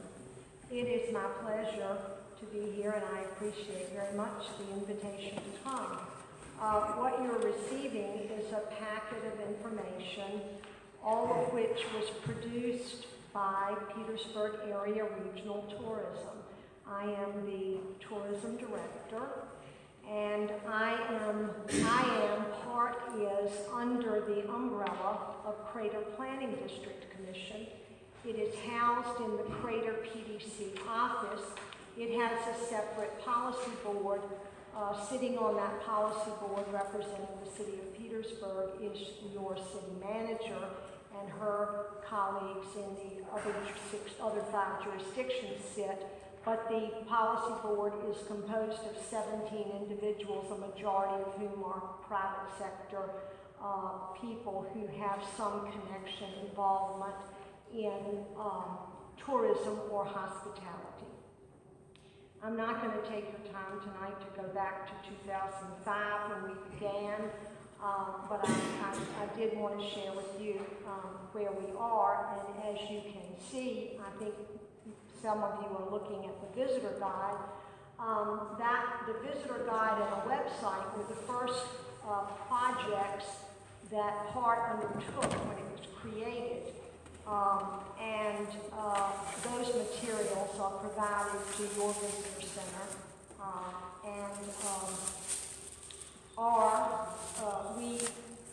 HART pays to have those visitor guides in all 13 of Virginia's welcome centers and many of the local visitor centers throughout Virginia. We are probably about 2 weeks from going to press on a brand new visitor guide that will be far more visual, less words and more pictures that we use to bring people here. HART's role is solely to market this region, to present this region to as many people as we possibly can. And in all my presentations, I tell people, my mission is really to create ambassadors. What I want to do is to have, every time I engage someone about coming here or someone who is visiting here, I want to make certain that when they leave here, they are going to say something positive about the experience that they had in this region. And of course, the name of this region is the Petersburg area, so you get a little bit of a boost that 5 other jurisdictions don't, because every time we say it, we're saying Petersburg. So I hope that that is something that will be important to you. We also take those visitor guides and we contract with a firm called Distributech, and they are placed in retail establishments throughout the greater Richmond area, Powhatan, Ashland, Goochland, and the Richmond area, as well as down in the Williamsburg market and over into parts of Hampton Roads. We also have a 2-page presence in the Williamsburg Visitor Guide because it is a visitor guide that is distributed not only in the hotels but in all of the timeshares in the Williamsburg area, and we believe that a lot of the visitors who are visiting there are people who have some interest in history, and we want to show visually the ease with which they would be able to visit our area while they're there. You will see a large map that's been folded. That's called a pad map, and they come in pads, tear-off pads of 100 each, and they are available in all of the hotels in our region for visitors to see how easy it is to move around from one jurisdiction to another in this region and explore at their will. Our website, it's funny that I'm here tonight because it seems like everything is about to change. Our website is 7 years old, www.petersburgarea.org, and it too, in about 3 to 4 weeks, will be transformed. It will be far more visual with a lot of movement, and will be much easier for us to have people add events to our events calendar. The events calendar is one of the sites that's very heavily used. We also have an extremely active Facebook page, and that's where we're seeing the largest amount of growth. Our Facebook page is Petersburg Region. In addition to the Williamsburg Visitor Guide, we are in the Richmond Visitor Guide, which has a larger distribution than the Virginia Travel Guide. So we have regularly been a part of that publication so that people staying in Richmond will be aware of the ease with which they can also come here and visit.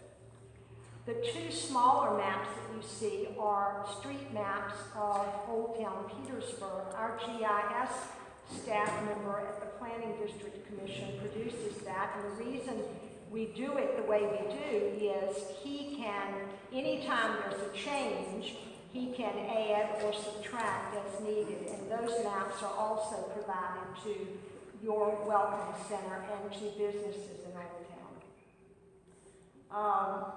In addition, we are now using a Petersburg resident that most of you probably know, Ella Dickinson, who has been very enthusiastic about strengthening the effort that we're making relative to dining.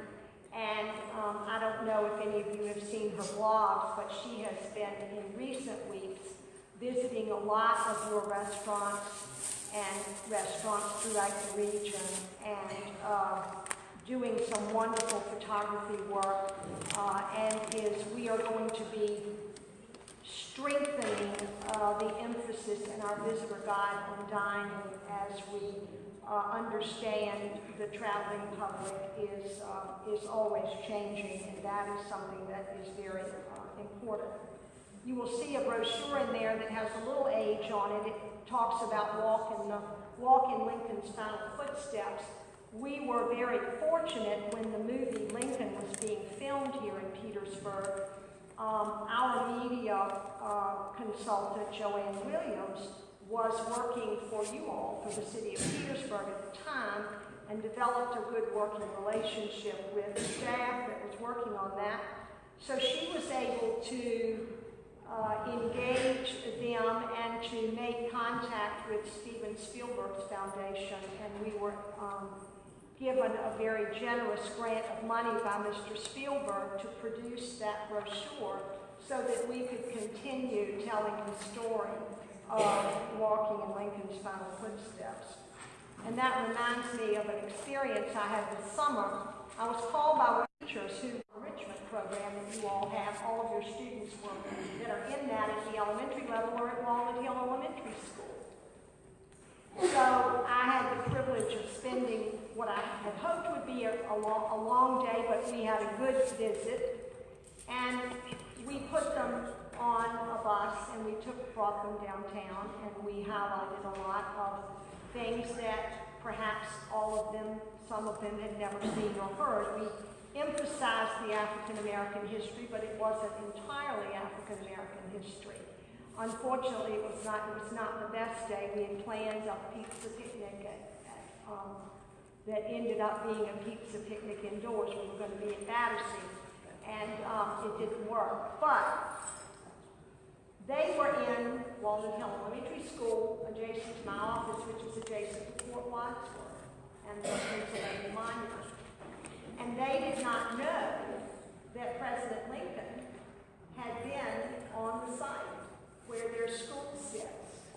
And it was really sort of a fun revelation, and the school teachers weren't sure about that either. So it was a fun day to expose them. using the Battersea storybook of the dog and the cat that go all through downtown Petersburg, if you haven't seen that. And then they met Lulabelle the dog at lunch, so we had a wonderful afternoon. I know you're aware we've had a number of groups here. It's been great fun to welcome them. We've established some relationships with Old Dominion University's Institute for Learning and Retirement. They've made 3 bus trips here, 2 bus loads each. So we've had about 75 to 80 people on each trip. We believe that because of that, they talked to some of their friends on the other side of the river, and we had a wonderful visit from a bus group at Christopher Newport University's Institute for Learning and Retirement. So we are happy whenever we're able to welcome visitors in groups or not. We've done many day trips with groups of people from around Virginia. Have one coming Wednesday from Chesterfield County, a women's group at that point. We've done a fair amount of television advertising over the years. We've done both asset ads and event ads. We regularly promote events here. The Festival of Grapes and Hops, the Battersea Oyster Roast, the Holiday Homes Tours, the Garden Tours, the Ghost Tours, Faux Ars activities, Battle of Cattle, and try very hard in as often as we can and in various ways to attract people to Petersburg. Something very recent that you may not be aware of is we were just awarded a grant from Virginia Tourism to participate in a statewide effort this year that is a celebration of the 50th birthday of Virginia is for Lovers. It is 50 years old this year, it's hard to believe. So our region will be celebrating 50 days of love along with a lot of other destination organizations in the state. Our 50 days will start on the morning of your half marathon 5K on April 20th and will conclude actually in Petersburg on June 8th at the event at Battersea where Virginia Opera comes and performs at no cost. And so both of those are going to be events that celebrate 50 Days of Love. Your city is a partner of ours in that effort. Businesses in Old Town are a part of that effort. And we are hoping that the May Friday for the Arts, which is the only Friday for the Arts in our 50-day period, will be an enhanced 50 Days of Love event that a number of businesses will want to share in.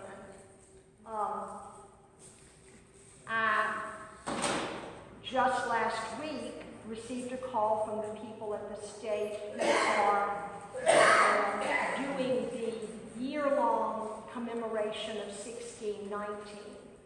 And they called me to say that they believed that one of Petersburg's events, the Oysters Barbecue Battersea event that will occur on November 2nd, would be an excellent event to highlight in our area because they are doing a statewide finale campaign called Come Home to Virginia, and celebrate culture, customs, and cuisine. So we're excited that that event will be elevated to receive a lot of statewide attention, and we will be marketing that. And I was in a meeting this afternoon with representatives of Petersburg Preservation Task Force and your city, and I know that they have some plans also for the month of November which I would have them share with you. I won't take away their thunder. But we will be doing some extra marketing and advertising in the month of November that will also highlight Petersburg.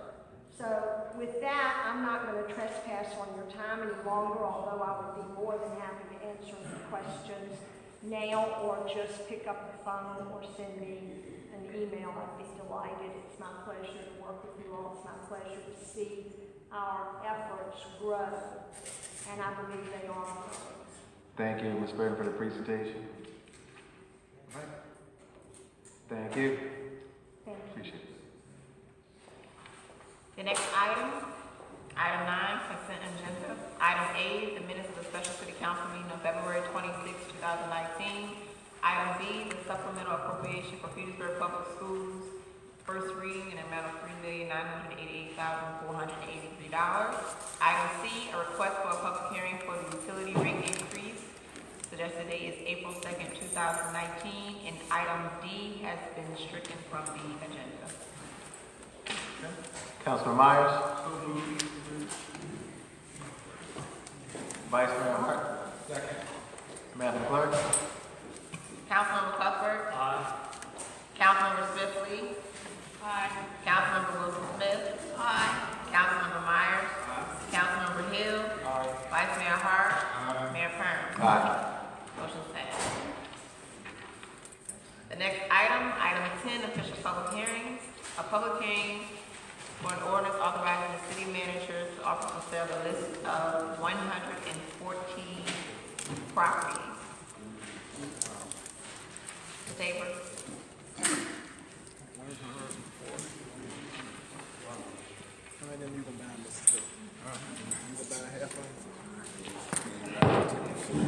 Good evening, Honorable Mayor, Vice Mayor, and members of the council. Good evening. This is a public hearing to receive public comments regarding a resolution authorizing the city manager to offer for sale a list of properties that are included on the agenda. And the city has an inventory of several hundred real estate properties acquired through purchases, gifts, and other means of acquisition. Previously, the City Council has authorized the sale of several properties within the inventory, and this is a request for authorization to sell these properties that are listed. At this moment, I open the floor for public comment. Ms. Rudolph.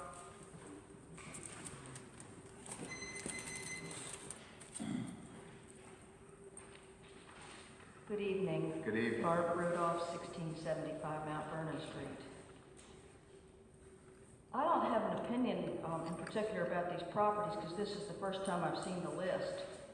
When the city sent out its notice via email about the agenda being published last week, I don't remember if it was Wednesday or Thursday, I opened it up and went to the link and I looked at the agenda and there were 2 pages on it, pages 1 and page 3. The same document you see here. So in other words, it went from number 9, consent agenda, to the public information period. I contacted the clerk of council and asked about it, and she indicated it was being fixed. But as I looked through the online agenda, I looked at it today. I looked at all 3 versions of the agenda, the current one and the previous ones, and on all 3 of them, it did not have this page. So I realized maybe it was published in the Progress Index, but it is supposed to be public information, and it wasn't out there.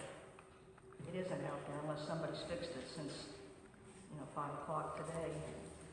The other thing I would say, when providing a list like this, when people are able to see it, it would be helpful to have it organized by street rather than all strewn around in this very random fashion. That makes me wonder why it's done this way. I mean, it doesn't have any logic to it. I don't think it would be helpful to anybody who was considering making a purchase or having an opinion about this. Thank you. Thank you. Stewart.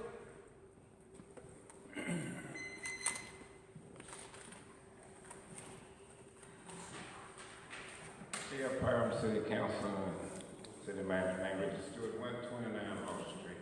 Good evening. I'm here to speak about the property on Pocahontas. Pocahontas is supposed to be an historical register. And I wonder about other properties that 150 Sapona Street, 100 Wood Street, and 149. 149 has my interest because right now the American Legion Club is over there redoing the shoreline. They built a pavilion and they planted trees. That land, I was going to buy the land from Mr. Canada, and he denied me that land because he said that was going to be the gateway to the Appomattox. And Richard Taylor and they're developing that land. So I wonder, how can you sell land and with all this money that the American Legion had put that down to develop the rivers front property over there. So that is my concern. So please take a good look at the land in Pocahontas before you sell it and make sure it fit the historical texture of Pocahontas, because right now they're looking at the Underground Railroad, it's part of it. They look at the Civil War that Lincoln, young lady from Lincoln came from Pocahontas on around April 3rd with his black white and went to Richmond, not him, Jefferson Davis, he came to there. And there's a lot of history there, Revolutionary War, all kinds of things. And we're going to try to highlight that the 40th anniversary of Jamestown.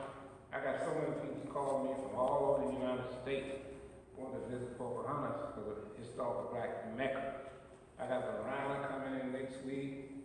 It seemed like with this 40th anniversary, people want to visit Pocahontas. So be cool and dispose of that land and make sure it's disposed for the right purpose. Thank you. Yes. Mr. Norwood?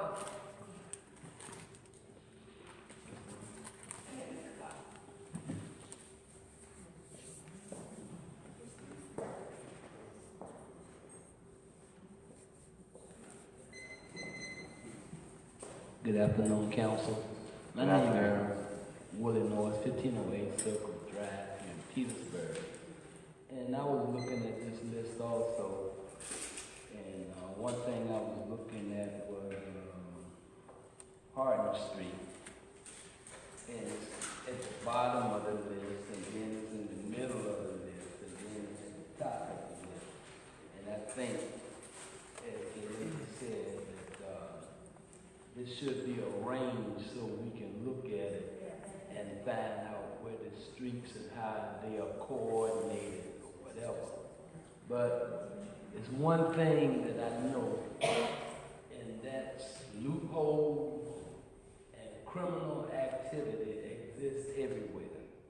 So I would like, and I'm just asking, the people that purchase these properties to check and see how they are related, whether it's a company or a corporation or whatever, and is it a pattern of how they are purchasing these properties to gain dominant control.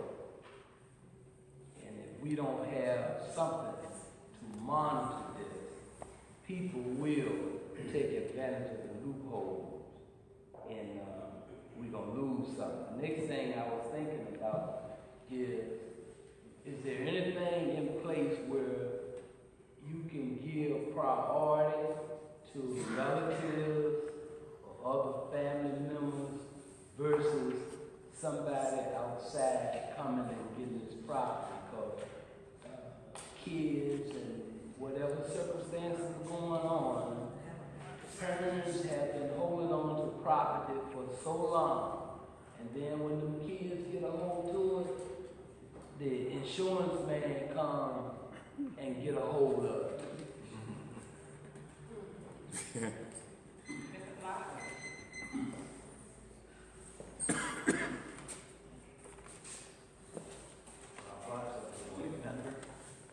Mayor, Vice Mayor, members of council. Good evening.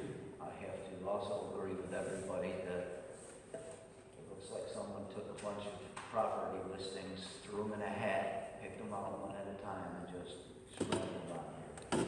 But that's not my issue, but it's definitely biased. But I don't recall ever seeing that list anywhere in the consent agenda. So I don't know why we're considering this list as a whole if we've never had a request to considered this list to begin with. I think you all need to table that and run this through the consent agenda in the proper way. Thank you. Thank you. Mr. Martin?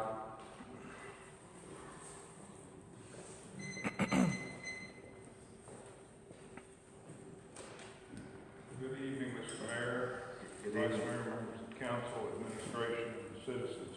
Brandon Martin, 1546 Berkeley Avenue. I will not repeat what these other folks have said, but I will highlight two items that I find we can call on to. 915 West High Street. The city bought that at a tax sale in 2004. Deed was recorded in 2005. In January 2008, Judge Dalton set the tax sale aside and said, resell the property. There were multiple issues with how that suit was conducted. Not only the suit, but also how the city, since the 1890s, had handled records with regard to the property. By 2012, nothing had been done. Judge Baskerville had the suits discontinued, ended. Nothing happened. The city does not have title to this property. You can't sell it.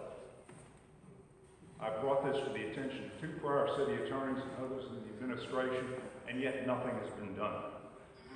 And then down at the bottom, next to the last entry, is 30 Center Hill Court. Well, somebody else had that fancy little Palm Pilot or whatever and looked it up. Folks, that's the Taft lawn in front of Center Hill on Henry Street. You gotta be crazy.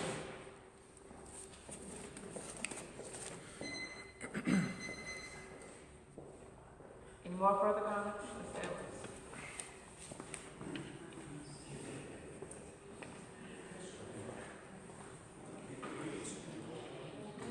Good evening, Mr. Mayor. Good evening. Members of City Council. Michael Edwards, 409 Grove Avenue. I certainly do not want to prolong this meeting no more. It's already been done. But I do have a couple questions. You have a lot of properties here. My God, it's a lot. And this is a prime example that the city don't need to be in the real estate business. This is why, well, anyway, moving on. With the properties that are before us, the first question I have is, will a real estate firm be hired to market the property? I remember under Mr. Johnson, we hired a firm, and we got, to my knowledge, no results.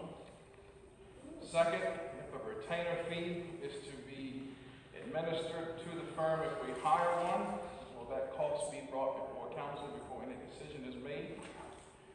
Number 3, I certainly hope that this is all the properties that the city owns. If not, how much more do we own?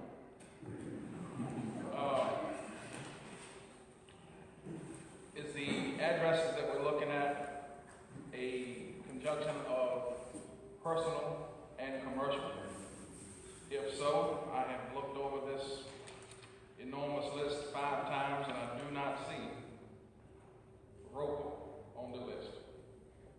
That building has sat and sat and sat and sat. David Canada and Brian Moore and the council at the time, they had to have it.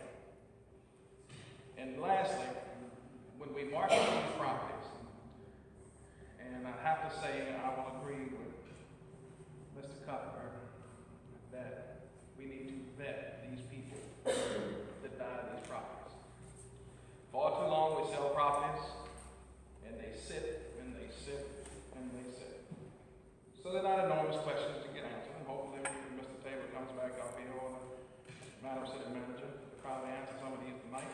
But if not, this is a welcome sight, and hopefully when all these are sold, we'll have a nice bank account. Thank you.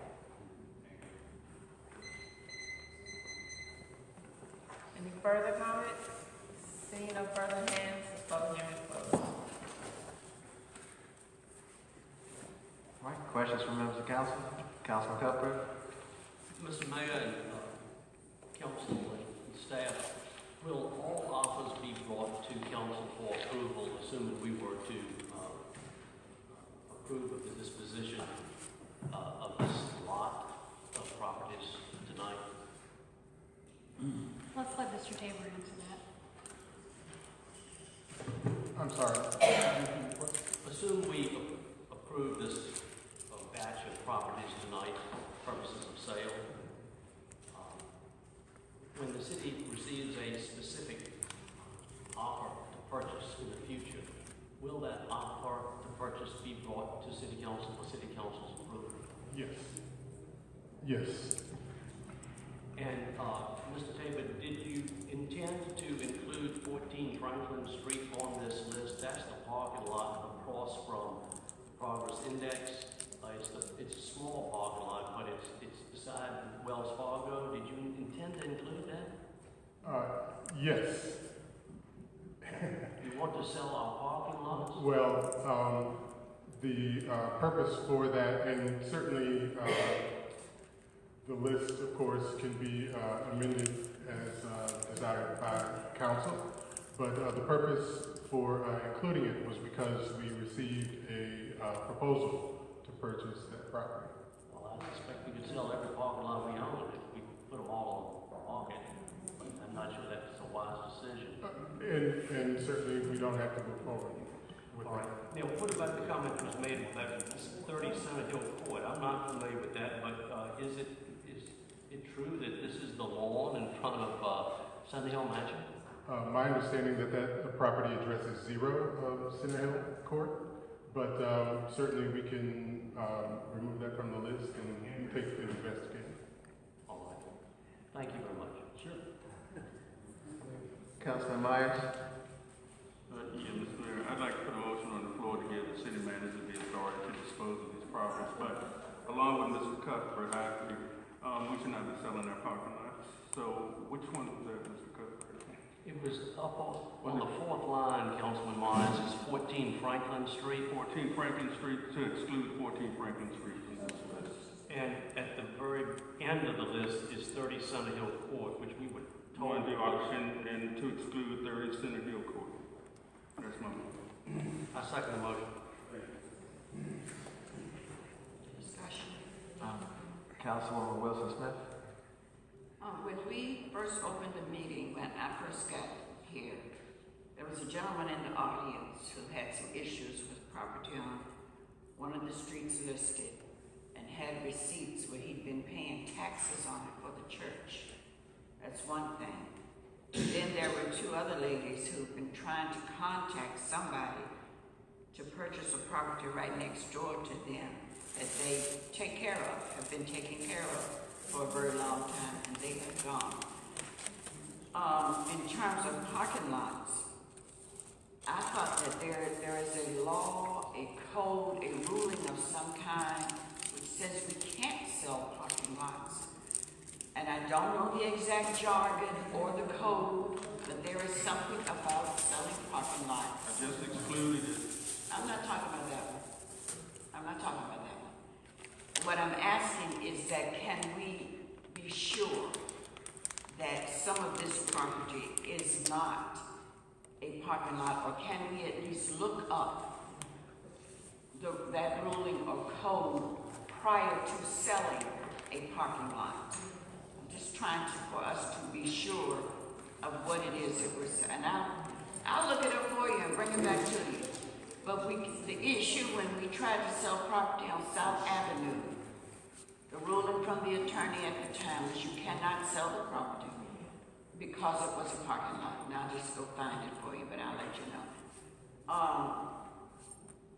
So since it appears that our list may not be correct, our list may have some questionable things, I'd like to make a substitute motion that we table this until this list is reviewed and updated and ready to present in a manner that we can say yea or nay. Councilman Cuthbert? I second the motion. Discussion from members of council? Councilman Hill? I believe Mr. Tabor said that before a property, once we get an offer on a property, he will bring it back to the council before we move forward. So what will happen is, excuse me, I'm talking. So what will happen is when a property comes to us, we will be able to vet that property at that appointed time to see if we would like to dispose of it. So if it's a property at that time, whether it be the Pocahontas Island property or whether it be a parking lot, which I'm in favor of. I don't want to sell everything, but this right here is enormous, and we're just doing the same thing that we've been doing. We're just kicking the can down the road even further. So I cannot support that motion. We have to put something in writing right now to start the ball rolling with this particular item right here. Now, I do agree with the residents that it could have been kind of formatted, maybe all the Halifax streets be together, all the Hardin streets be together, and the Sycamore streets be together, or something like that. But being that as it may, you have people who are taking care of some of this property. They have this property right next door to them. Like a gentleman came in not too long ago, said he'd been cutting the grass for so long, can he back? Right. So we'll continue to keep on kicking the can down the road. And I'd just like to chime in that the recommendation from our administration is to adopt a resolution authorizing the process for the disposition of city-owned properties. This is for the process, not for disposing of properties, but adopting the process. So I don't want to tie the hands of our administration and not be able to move forward with this process before we get to actual selling of properties. Vice Mayor Hart? And what you just read and looking forward, I just think it just may be beneficial to us that we streamline this process and moving forward and making sure that anything that we sell has a clear title and other interests, and that we allow for the administration team to vet that process. Thank you.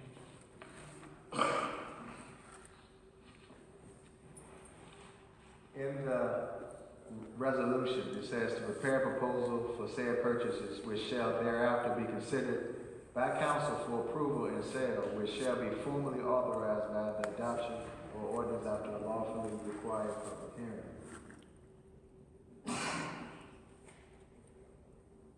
It said, it is the belief of council that the use of this process will be a benefit to the city and the citizens by enabling the orderly and efficient disposal of the city's real property for which there is no current or anticipated public use. Councilman Cuthbert. Well, thank you, Mr. Mayor. I just don't know this geography well enough. But are we talking about putting the parking lot across from Wilkinson Funeral Home on the market? I see 116 South Avenue, 114 South Avenue, 112 South Avenue. This sounds like a historic African-American new market to me. Is that what we're talking about? Mr. Jimenez? I think I think the question at hand, and it goes back to none of the properties will be, this is a large list to discuss. The only thing you're doing now is giving me the authority to market these. But what we will do is go back and revet them. And by the time we start looking at deals, each thing that will come back to council. And we will have a second reading. And by the second reading, if there are specific questions that council send to us, we will have answers to those questions, because this is just the first reading. But no property will be sold without thoroughly vetting and a process of how we may dispose of them coming back to council. We have a disposal process, but as far as any sales or any offers made will all be vetted through council. Okay, thank you. And at this current time, there's a motion on the floor to table it that was seconded. Madam Clerk, would you please call the roll? Councilmember Cuthbert? Aye. Councilmember Smith, please. Aye. Councilmember Wilson Smith? Aye. Councilmember Myers? No. Councilmember Hill? No. Vice Mayor Hart? No. Mayor Pern? No. That motion fails. First motion before. Councilman Myers? I'd like to reclaim my motion, Mr. Mayor. Okay, can you restate that motion? It's again the city manager the authority to dispose of said properties following the process in which she has provided to me. And, I'm sorry. So to approve the resolution? To exclude. Mr. Williams? If I may intercede, you could just make a motion to adopt the resolution excluding those two properties. Vice Mayor Hart? Second. Madam Clerk? Councilmember Cuthbert? No. Councilmember Smith Lee? Aye. Councilmember Wilson Smith? No. Councilmember Myers? Aye. Councilmember Hill? Vice Mayor Hart? Mayor Perrin? Aye. Motion's passed. Mr. Mayor, can the properties that are public use properties even be offered for sale if there's no, if the effort to sell them is not supported by at least 75% of the members of council? At this point in time, we're not at disposal of any of the properties. We are approving a process to get there.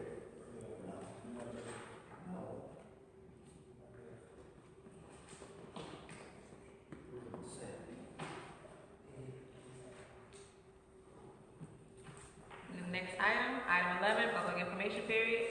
A public information period limited in time to 30 minutes shall be part of order of business at each regular meeting. Each speaker shall be a resident or business owner of the city and shall be limited to 3 minutes. We have 9 speakers assigned up to speak.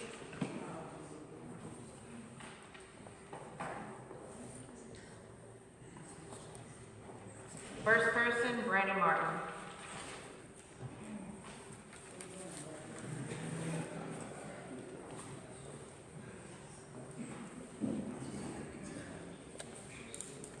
Good evening once again, Brandon Martin, 1546 Barclay Avenue, Petersburg. I'm going to pick up from where I left off several meetings ago when we were cut short on time.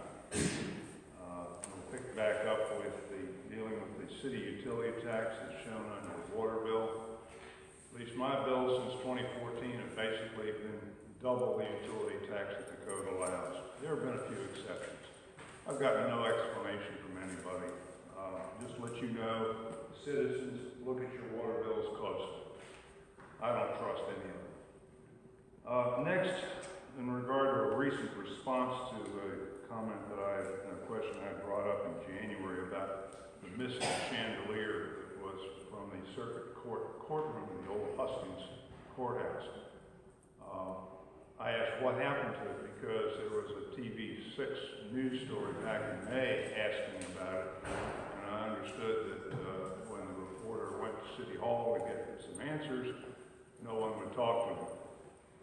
So I asked, and the response was that the only record the city could find was from the 1970s. Folks, it was in the courthouse. Judge Pollard said, take it out. The ceiling is beginning to come down. The engineering department's probably got the inspections of the building going back to that time.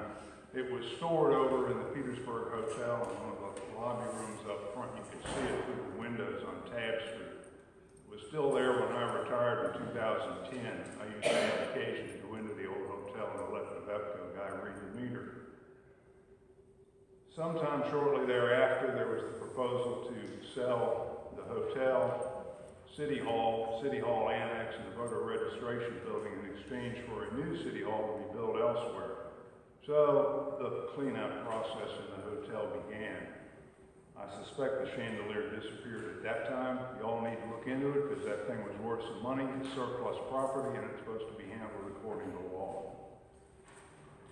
I also asked about the lamps that used to be on what has been called the Martin Luther King Bridge, which was actually the 1924 bridge. There are 4 of them up there, but there were others stored out at Battersea in the garage. They were still there the last time I was out there before the city sold the property.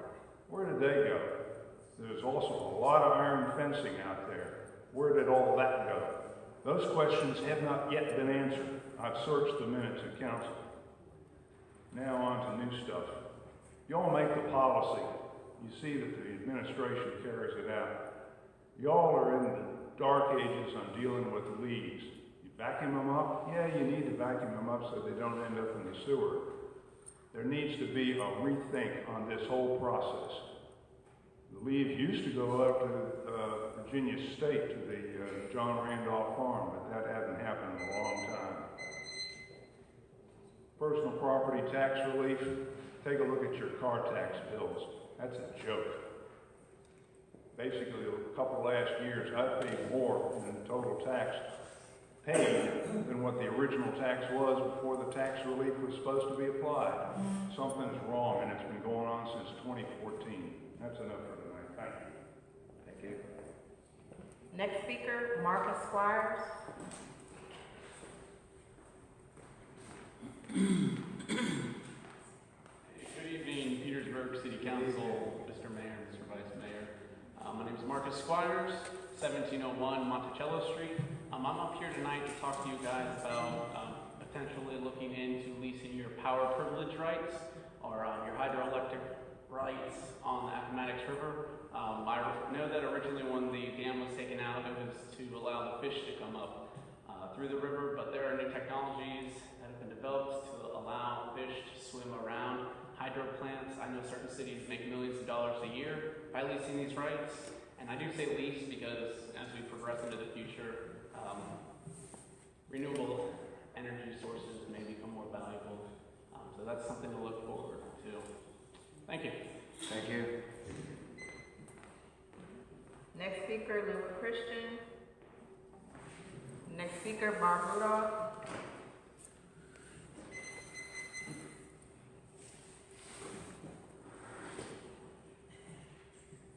Hey, I got Barb Rudolph, 1675 Mount Vernon Street. I would like to ask why the timer's oh, you're just turning it on now. Good. I thought you were turning it on when I got it.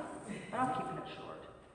I promised some of you at the meeting yesterday that I wasn't going to stop talking about open government, and I haven't changed my mind since then. I thought the meeting yesterday I'm referring to is the work session that was about the water rates, which I thought was a very valuable meeting, and it was worth attending. I'm glad I was able to be there. I did, however, hear some discussion at that meeting about how great daytime meetings and lunch meetings are and how we should have more of them and we should do a lot of our work there because these nighttime meetings run too late and take up too much time. I understand that was discussed for the convenience of the staff and perhaps for the convenience of the city council members, but the fact is still to remind you all again, you all work for the citizens. And having meetings at times that are inconvenient for citizens is not a hallmark of open government or is not conducive to maximum participation. And I'm just bringing this up because if these meetings on Tuesday nights that are regularly scheduled, that more citizens can come to, end up just being where resolutions are brought up and people, one of you makes a motion and you all vote on it, and the citizen participants really don't know how you reach those decisions. I mean, there is a value in having, even if citizens are not necessarily part of every bit of this, we're observing a lot of it. We still need to know what you're doing and why. And I think that's kind of how the city maybe got into trouble in the past, is a lot of things were done outside of the public eye. And I hope that you all would take an opportunity to look into that. There was also mention of one-on-one briefings to council members. I understand that's necessary at some point, but that's another practice that is antithetical to open government. I mean, I recognize it allows the administration to impart information to each of you without having a formal meeting and going through all the public notice and those things. But again, it leads to the perception that perhaps some things are being discussed that should be public. I'll just make another suggestion. I mean, in this meeting tonight, we spent, it seemed like, well over 30 minutes talking about a single issue on one street.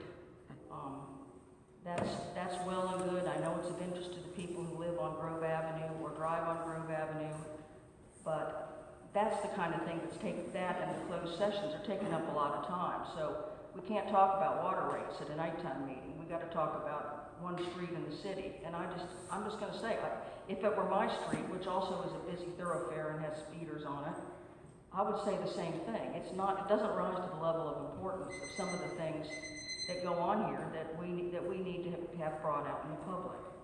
Thank you very much. Richard Stewart. Willie Noyes.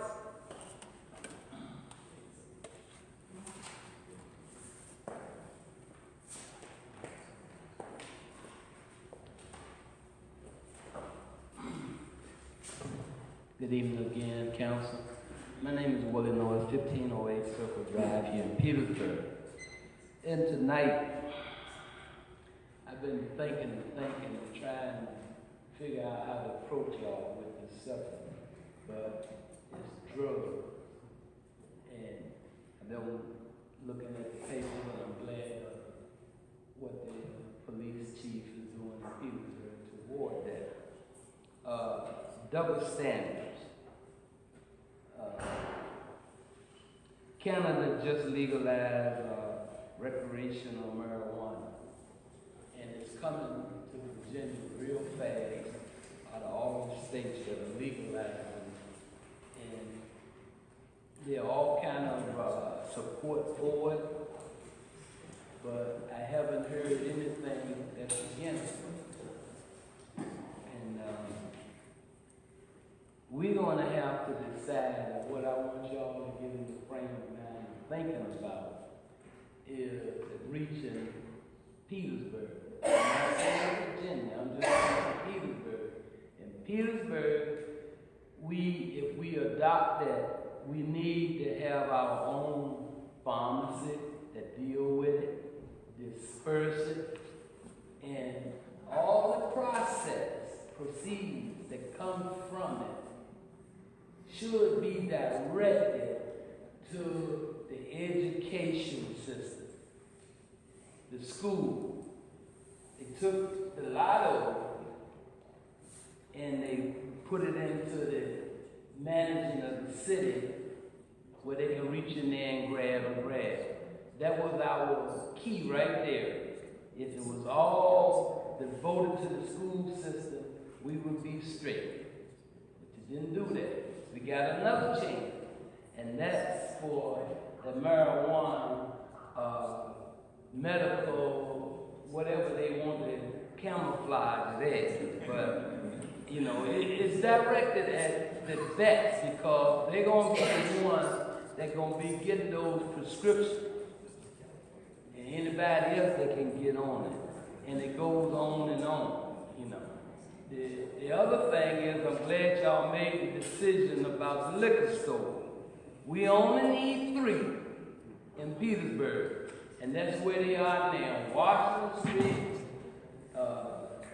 Crater Road, and number 1. And don't forget Fort Lee for the best. You know. But please give this some consideration, y'all. I mean, we run Petersburg. That's all of us. And we're not just going to flow with the easiness of it. We got to think further farther than we can see. And that's where you find the problem. The problem is where you didn't look. So that's the most important thing I got to say tonight. Is the drugs are coming. And if we have to, we can get a job to the police department. Narcotics. Let them deal with it. And take the money and give it to the school system. Thank you. Thank you. All right. Appreciate it. Next speaker, Ron Block.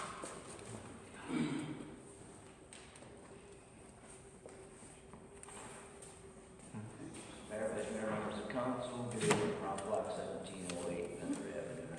Too much to talk about, not enough time. Real quick, number 1, there was a woman up here speaking about marketing the city. She made mention to receiving a grant on behalf of her company, the Preservation Task Force, and the city. And it didn't appear to me that I had ever heard of the city granting its name to this application. Just want to run that by real quick. FOIA. Today is day 5 for my FOIA request for who is our FOIA person, what is the tomorrow is 30 days from my first FOIA request. I still have not got a single response to anything. The problem I have with that is I know for a fact that there are 2 other people here who have turned in FOIA requests and gotten a response within the allotted amount of time. So that tells me one thing. I'm asking for who's on the committee, and I'm asking for the committee meeting minutes. They were never done. That's what this tells me. That's why I can't have them, because they were never done. They're not there to provide me. And that means that these meetings were run against the Code of Virginia. That's illegal. I've said it before, I'll say it again. If you don't do it right, it's illegal. I'm not up there. I'm not a member of you. But I know what the laws are because I take the time to read them. And I expect you to follow them. It's not that difficult. You have an attorney who's supposed to advise you if you have a question. And you have people who have been here for a long time that have been through these processes, and they know how to do this. I've been on a committee for the city, and I know how important it is to keep all those minutes. So please, just, put forth an effort to do it the right way. I don't want to come up here and accuse you of doing something stupid or illegal. I want to come up here and I want to say, great job. You're doing a good job. I want to say that. But I'm not given the opportunity. Give me the opportunity, please.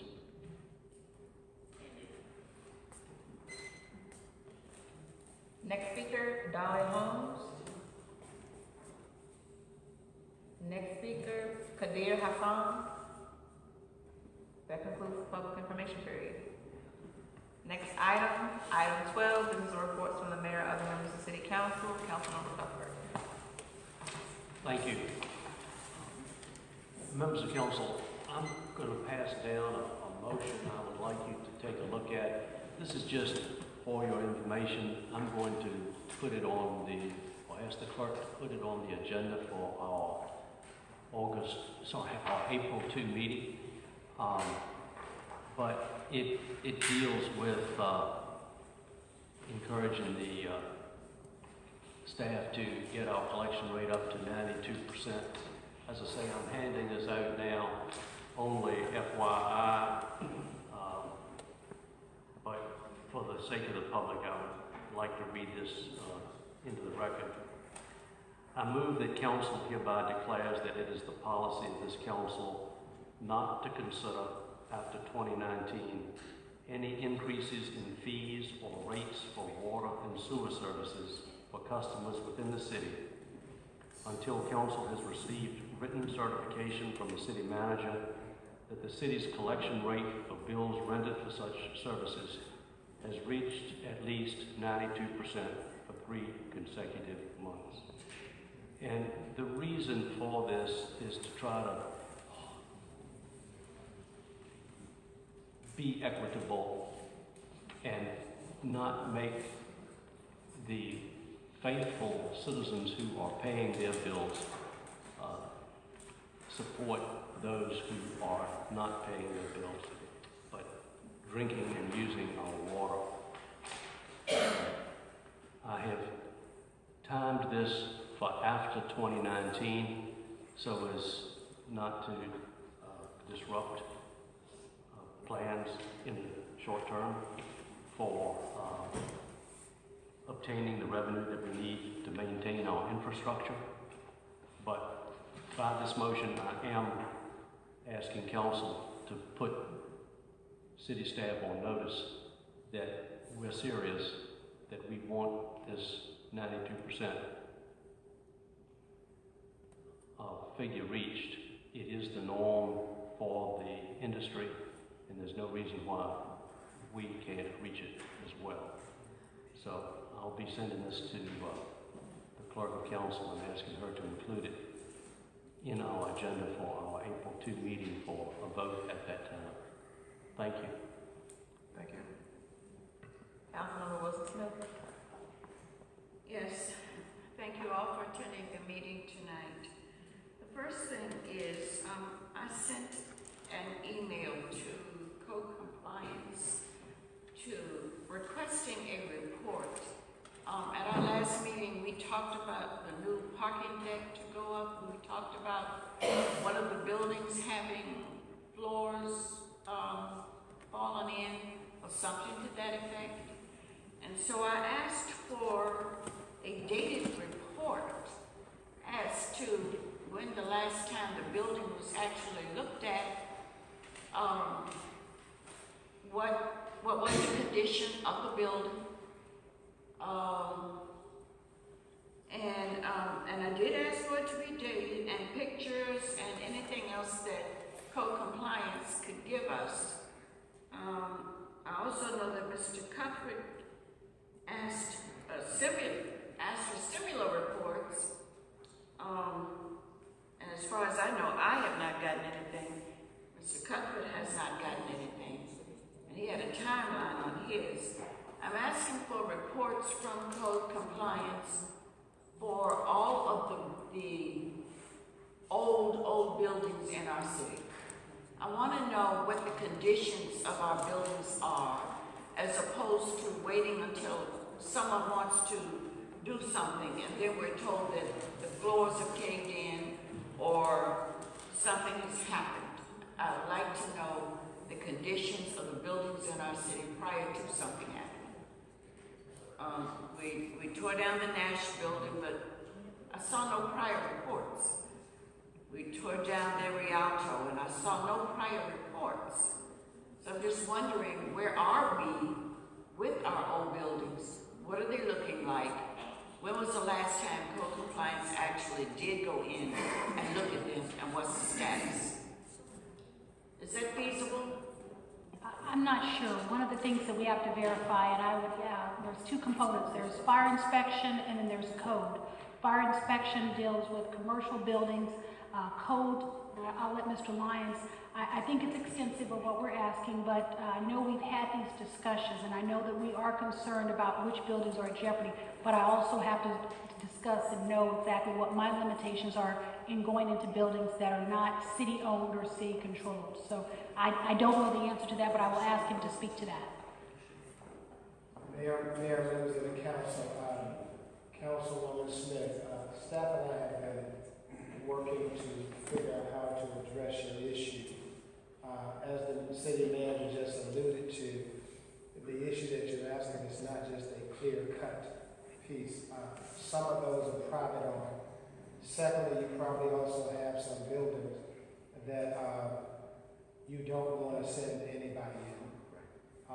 Thirdly, because they are engineering companies, similar to when you talk about the two buildings that we took down, that were taken down by the transit building. Staff did not unilaterally do that without some engineering individuals to go in and do an assessment of those facilities. With that assessment comes a cost. In addition to that, unless we specifically close the scope on the one or two, there is such a large plethora of these kinds of buildings within our city that one, I'm not quite sure that we have the man and or woman power to do it.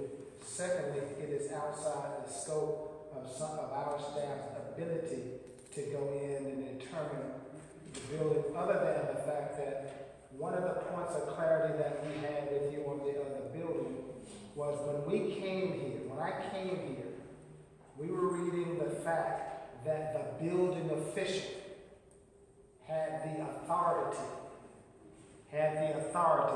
once he deemed a building to be inhabitable, to have the authority to order that building to be down. What we have clarified in this process based on the Nash building is that is not exactly the case. And so as you go back to the Nash building, though there were conversations about that, there were opportunities afforded to the historic preservation folk and others to take a look at that, as well as other engineers that were even being considered to be hired by them about how to save the building. So, in all fairness to the staff, I met with the staff this week, and the struggle is to try to figure out how to get you exactly what you want. The other part of that is the companies that may have done these studies in the past may have some of the information. And the last piece that I will offer to you is that some of our overall filing systems and things that we take for granted are there. It is archaic at best. And in some instances, for example, right now, when there are buildings that we have even our staff folk in, we are endeavoring to using city resources to try and secure those buildings, and in some of our documentation is also damaged. So we are working to try and address that. If you have something very, very specific that I can work with staff on, I will endeavor to do that. Well, first of all, I don't want anybody in any danger either. And I don't want the city spending extra money to do this. But someone came to us and stood behind that podium, and they said to us about the damage done in that building. In my opinion, in order to say that to me, somebody had to have some kind of documentation showing or stating that those buildings were damaged, that the second floor was missing, that the roof was cased, something. And all I'm asking you for, or anybody else, is whenever someone comes and says, we have to take down such and such a building, I think it's only befitting to have something that says, we went in this building in 2010, and this is what we saw then, and we haven't been back, so naturally it's worse. Or we went in this building in 2017, here's the documentation. 5 windows were missing then, and we found 6 dead rats or something. But to come to me and say, the building is crumbling, but it looks good on the outside, we should have some type of verification. Ma'am, if you're talking specifically about the buildings across from the train, the transit operation, those reports are there. We will get that information to you. Secondly, separate apart from the report, we did our effort even as staff to go out and to hear individuals to give that building to figure out whether or not even they were able to save that building. Thirdly, as a part of this process, back to that structural engineering piece, it was very, very clear that the termite infestation on the second floor, the load factor as it relates to a building being able to be held up by columns, it was very clear from the engineering study, it was very clear from the company that does rehabs a building that we offered to give the building to, that there was nothing that they could do even if we gave it to them for free.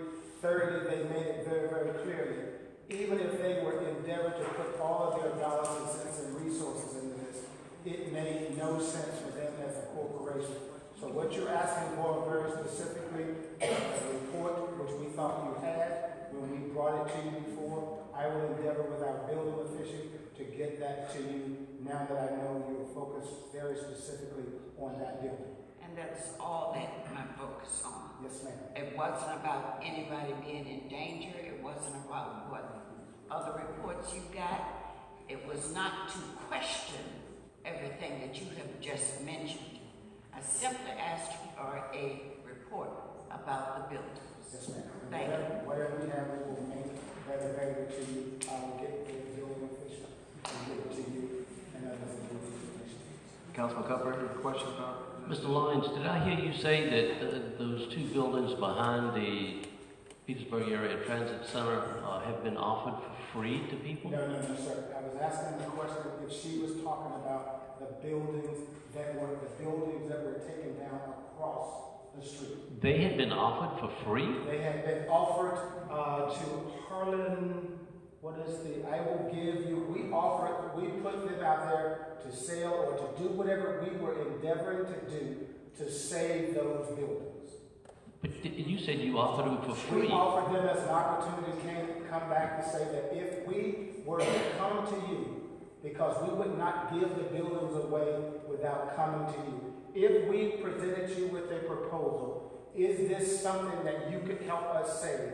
Because, sir, in the process of dealing with you and others, one of the directives that we have always had and endeavored to do with each and every one of those buildings is to make sure that we are being sensitive to the historical element of it. Secondly, if there is any conceivable way to save those buildings, and if that meant, similar to the properties that we have today that we are talking about on the list, if we can find other people who can do what is considered as adaptive reuse. Adaptive reuse is taking those buildings that you know them to be in their disheveled sense and being able to take those, structurally make them sound, and be able to put them in use, and thirdly, to be able to put them back on the tax roll. So when we met with Harlan Construction, as well as the engineer, those were one of the options that we were even considering long before we took those buildings down. Well, did you tell this council that that building had been offered for free? Did I tell you that the building was up? I told you, along with the other members of the council, that we endeavored to do everything we possibly could to save those buildings. Right. At this point in time, we're going to cut this conversation to get back to our point of order, because this is Councilman Wilson Smith's time right now, and we're going so far off into a total different discussion of old business. I agree, Mr. Mayor, but Mr. Lyons told us that that building had been offered for free, and I found that hard to believe, and when I asked him whether he really said that, he backed off. I want straight information from that podium, Mr. Lyons. I don't want you to tell me about things. Ms. Benavides, point of order, please. Mr. Lyons, please sit down. I was for our staff. I'm the city manager. What we did in trying to save the building is we looked at vendors who had the capability so that if there was a possibility to save the building, that if we could bring this back to council to save that building as a transfer of property, we would do that, but we did not find one during that time frame. So what he is saying by we offered it for free is we looked at other proposals to see if there were companies that were willing to come in to preserve the building. But we did not make an offer to anybody. We actually asked for proposals. And if it was a transfer, we would have brought it back to council. That was during that process. Thank you, Mr. Lyons. All right, thank you. Councilman Wilson Smith. The last thing I had was a concern. I asked Miss Leslie, not sure how she pronounces it, about the hiring of her firm. And I did so because we already have a PR person. She said that they were hired by the city manager and the mayor. And once again, it looks like we have a issue. Councilman Wilson Smith, I did not hire anyone. I did have a discussion with the city manager with them in the room. All the hiring goes through the city manager. I did not hire them. That's what I thought too. And so when she said it, I didn't say it. She said it, and I'm sure you heard it. She said she spoke with both me and the city manager. She did not say I hired her. Okay. Thank you. I'll play it back. Thank you. I have nothing else. Councilwoman Smith, please. Good evening. I truly want to thank everyone that attended the joint ward meeting with Ward 6 and 7. Thank you, Mr. Hart. I think we had a productive meeting. We had quite a few citizens to come. We did have Senator Dance to come by and some other people to come and speak. But and I really appreciate you all coming out for all your concerns, and we just got some work to do, and we need to not truly we beat our own selves up, you know. We truly do. We just beat ourselves up constantly. I heard no positiveness of nothing. You know, that's all. Thank you. Councilmember Myers. I don't have words for the foolishness. Councilman Hill. Yes, just a couple of quick things. To the staff, I really appreciate the hard work that you put in. And I want you all to kind of figure out what's a council acts and what's a direction from council. There's a difference between me asking you to do something and the council directing you to do something. I'm just speaking strictly to the staff. Or is a difference between Madam City Manager, Mr. Attorney, or Madam Clerk, that me personally asking you to do something and the council giving you direction to do something. So you all have to find a way to negotiate those variables. Although we represent our wards, but anything that's done that's going to cost us money, anything that's going to cause a certain struggle with staff, that's over and beyond, you all have to determine and say, well, you know, I need direction from the council if it's something of major concern through the city manager. So, you know, I just put that out there. I'm not talking to the council. I'm talking to the city manager, the appointees from us. Because sometimes I know we all want our own individual things. You have 7 people that want 7 things for their awards, and that's fine. But you know, when we get direction from a vote from the council to do something, that's one thing. When you get Darren Hill coming in your office, you know, can you get this right here for me? You may be able to do it, or you may can't. I mean, like, well, I can't do it, and it's okay to say no. I mean, if you can't do it, you can't do it. We understand. In the grand scheme of things, we work as a body. We try to anyways. Another thing, there was a meeting on yesterday, and I made the comment, and I saw it was on Facebook, that I'm trying to have meetings during the daytime. That is not what I said. So if you're going to quote me, please quote me correctly. I said it was nice for us to have the meeting during the daytime where everybody was fresh and we was able to dialogue, because the meetings do run late in the evening. I have no problems with being in here late. I'm more concerned about the citizens and the staff. That's what I'm more concerned about. I would not let a few individuals run the whole city when I've been elected by over 6,500 people to run the ward. 7 of us was put up here elected. If you want to run, get the petitions, go door to door like we did. We sit in people's houses every day, Monday, Tuesday, and Wednesday. That's my time when I go talk to my constituents and others. So I'm not trying to have meetings, going back to having meetings during the day, but we do know that the city works all day, 24/7. So just to try to limit us to 6:30 because certain individuals can't get here at that time, you know, we have to do what's best for all. And that includes the staff. That's the reason why I made mention about the meeting on a Sunday, bringing staff out. That's not something, unless it's an emergency or you're one of the staff that have to be on call 24 hours, that's something different.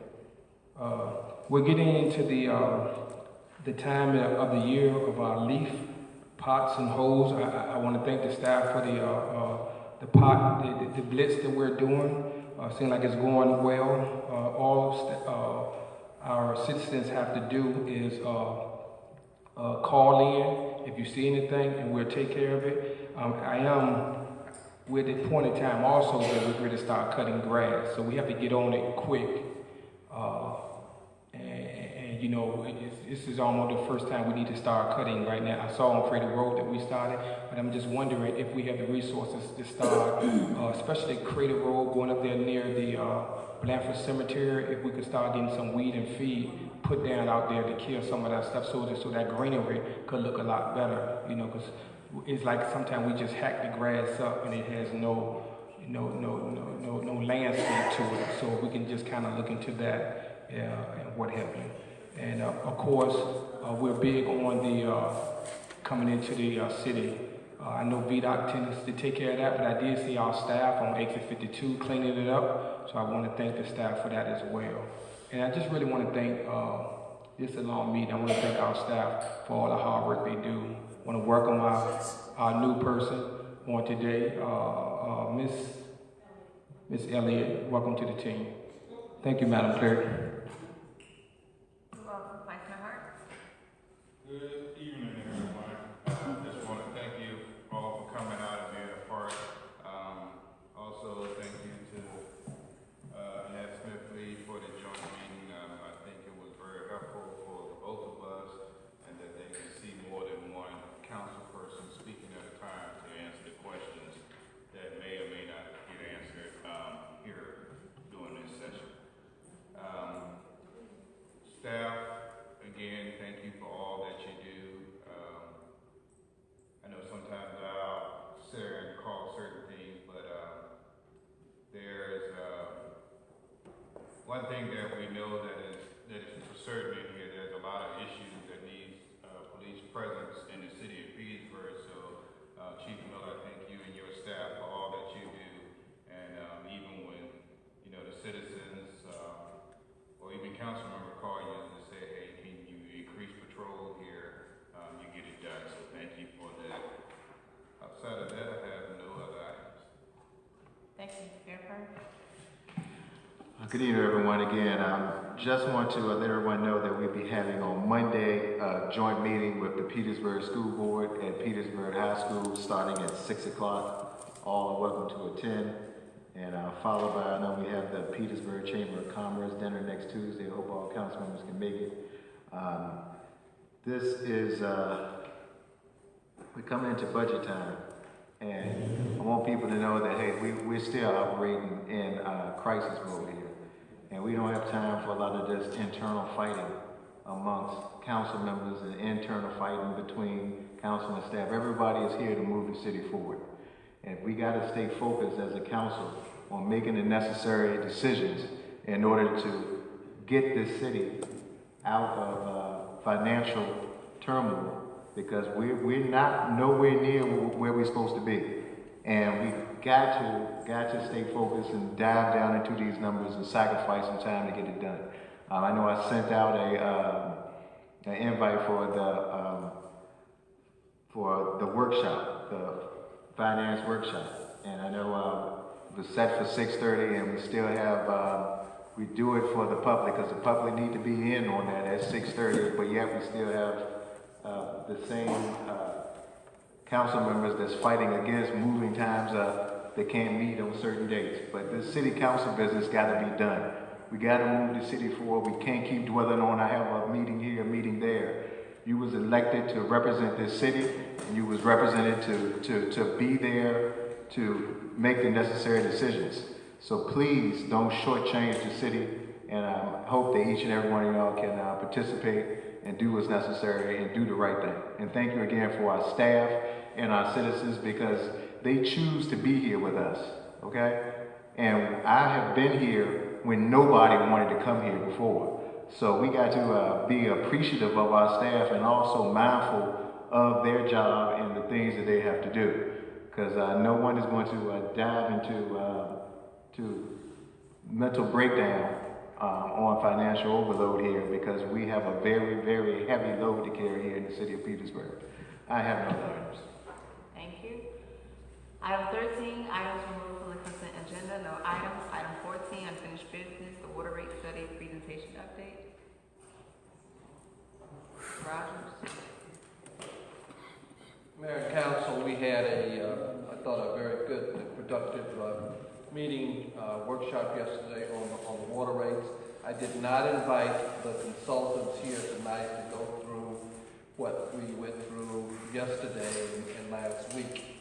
But what I do want to say is that with the public hearing being set for April 2nd, I'm advised by our clerk that she needs to publish proposed water rates in the public announcement for that public hearing. And we have not yet approved those water rates. So the only thing that we can publish with your concurrence is the recommendation of the rate study for discussion only, and make it very clear in the announcement that council has authorized the publication of the rates recommended in the rate study, and that's all you're authorizing, and that will give us an opportunity to have the public meetings in the wards. We talked about 2 before that public hearing, get feedback from the public, and then we would come back with a recommendation to you to consider for action on first reading and for second reading.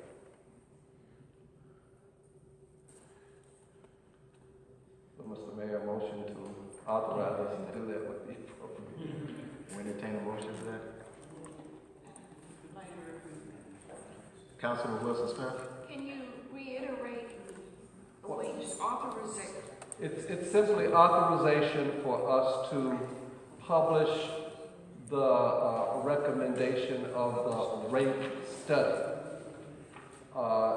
And if you recall, the recommendation of the rate study was option 1 was 12.2% for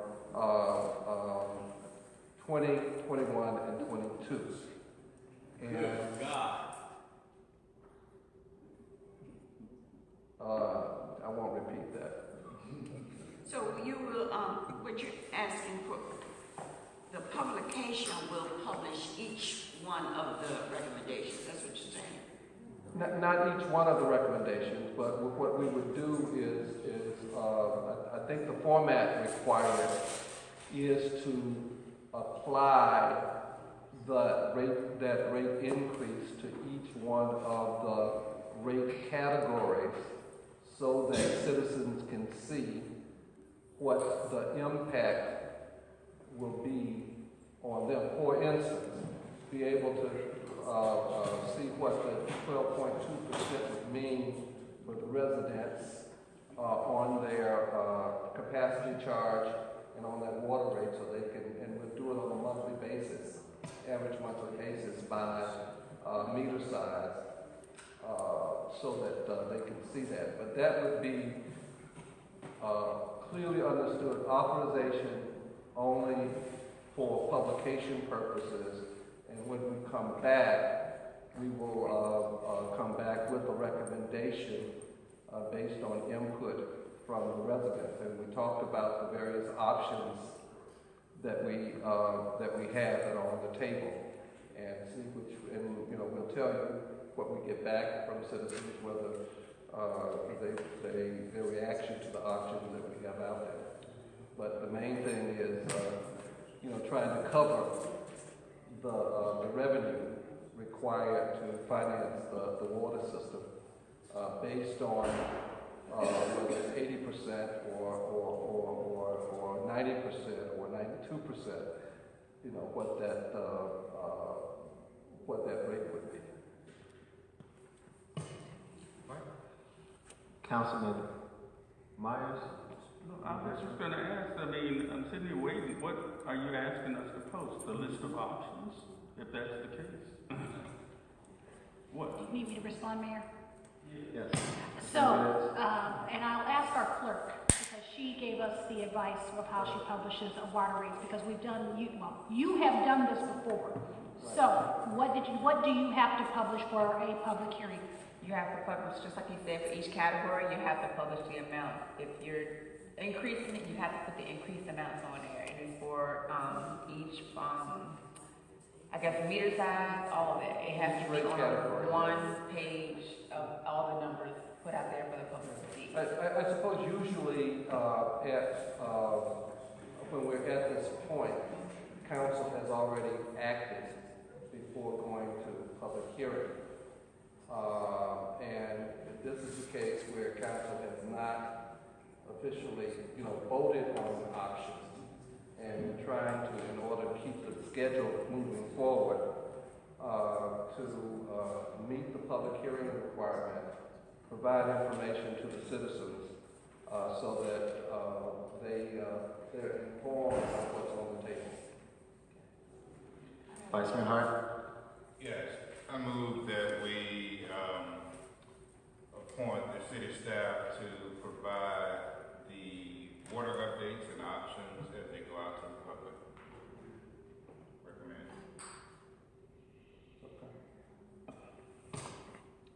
Councilman Myers? Second. Madam Clerk? Councilmember Cuthbert. Aye. Councilmember Smith-Lee. Councilmember Wilson-Smith. Aye. Councilmember Myers.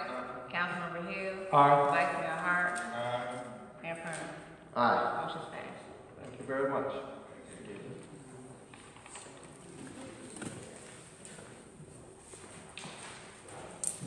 Next item, 15, standing committee reports, no items. Item 16, new business. Item 8, proposed amendments to the rules of council. Councilman Myers? We'll do 16. A. I'm sorry. I'm sorry. Well, it's listed wrong on my page. I move to table this particular item.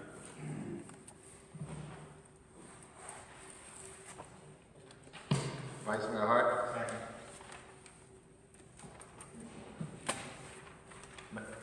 Any questions, members of council? Yes, we're talking about 16A, which is discuss what should be council's process for evaluating council Yeah, employees.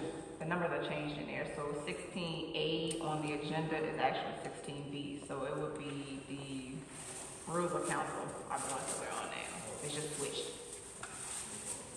The rules of council are the ones that we're doing.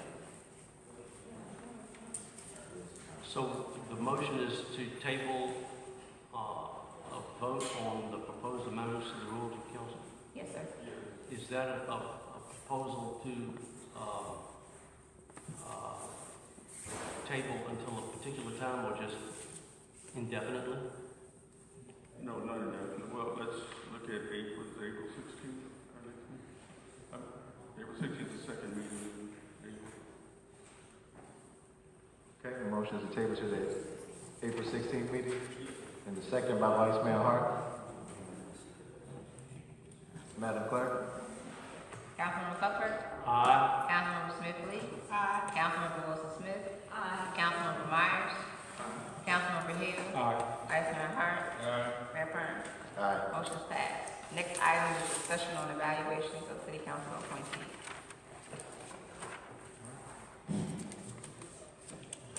Councilman Cuthbert? Thank you, Mr. Mayor. Let's get the ball rolling on this. I truly hope this will be a discussion. This is not an area of the law with which I am familiar. That is the need to evaluate employees.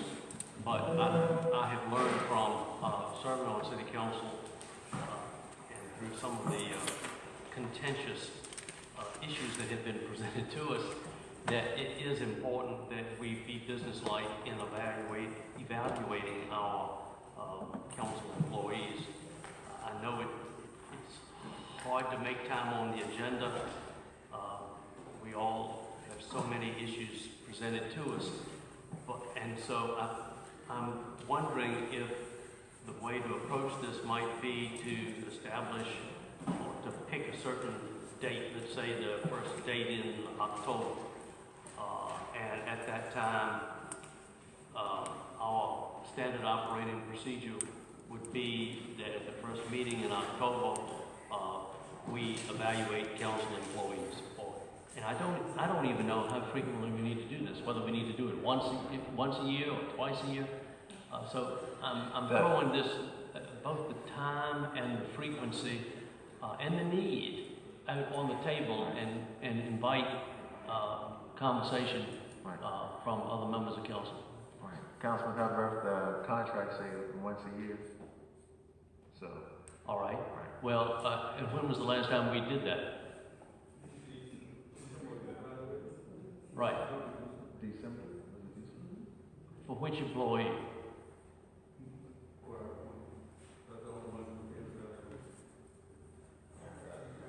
I remember starting on the city manager evaluation and not finishing it. Did we finish the city manager evaluation? It has not concluded. Okay.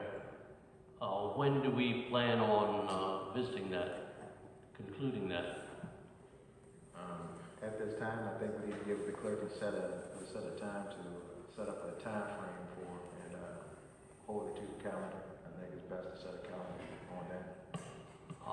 And Mr. Mayor, yes, can we maybe address this with the rules of council so we can have a solid time that we will, do we need that in the rules of council where we will have a solid time, like let's say every October we'll do evaluations? I mean, so we can have it written in stone so we won't be kind of, yeah, and I like to, if we do it, I like to do it after the budget season. So I'm looking at October, you know. all right, well, I think that's a good idea. Why don't we table this until the second meeting in April? Is that what you're suggesting, Councilman Hill? Second meeting in April. Right. Ms. Benavidez? In consulting with our city attorney, I'm going to say this out loud. This is a topic that should be happening in a closed session. This is not a public topic. Right. That's right. Okay, well, that's fine, but it was on the agenda. It's been on the agenda. Someone should have said something about this if it wasn't appropriate. It was not appropriate to bring it out in here. But in any event, I apologize if that's so, but as I said to begin with, this is a new concept to me. Council member, what I'm saying is in scheduling it, what you would do is schedule it as a closed session discussion for you. As far as you agreeing to do it, that's okay. But when you start going into details and talking, so what should happen is you still need to schedule it. We, as your appointees, will say we agree with that. It's just you need to schedule a closed session discussion when you do it. All right, well, I'd like us to schedule this for closed session discussion at our April 2 meeting, please. Council Myers? Second. Madam Clerk? Councilmember Cuthbert? Aye. Councilmember Smith Lee? Aye. Councilmember Wilson Smith? Aye. Councilmember Myers? Aye. Councilmember Hill? Aye. Vice Mayor Hart? Aye. Mayor Pern? Aye. Motion passed. Item 17, responses to previous public information period. Ms. Kimmy?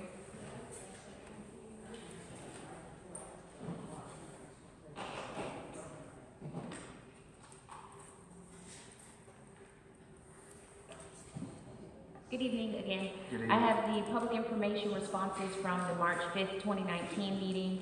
One, what is the status of the landfill and landfill operations under CFS?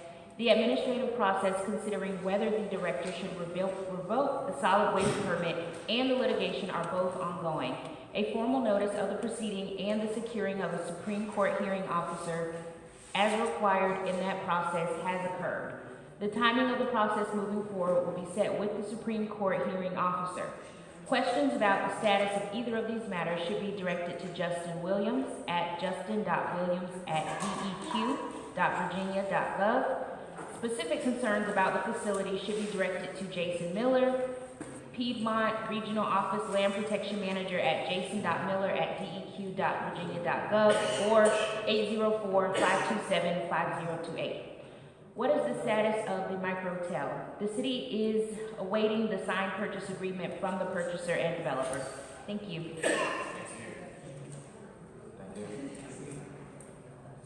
Okay. The next item, item 18, city manager's agenda. You have any further items? Item 19, this is a report from the clerk. I have no items. Item 20, business from the city attorney. Do you have any items? No report, Mr. Mayor. Thank you. Item 21, adjournment. Please adjourn.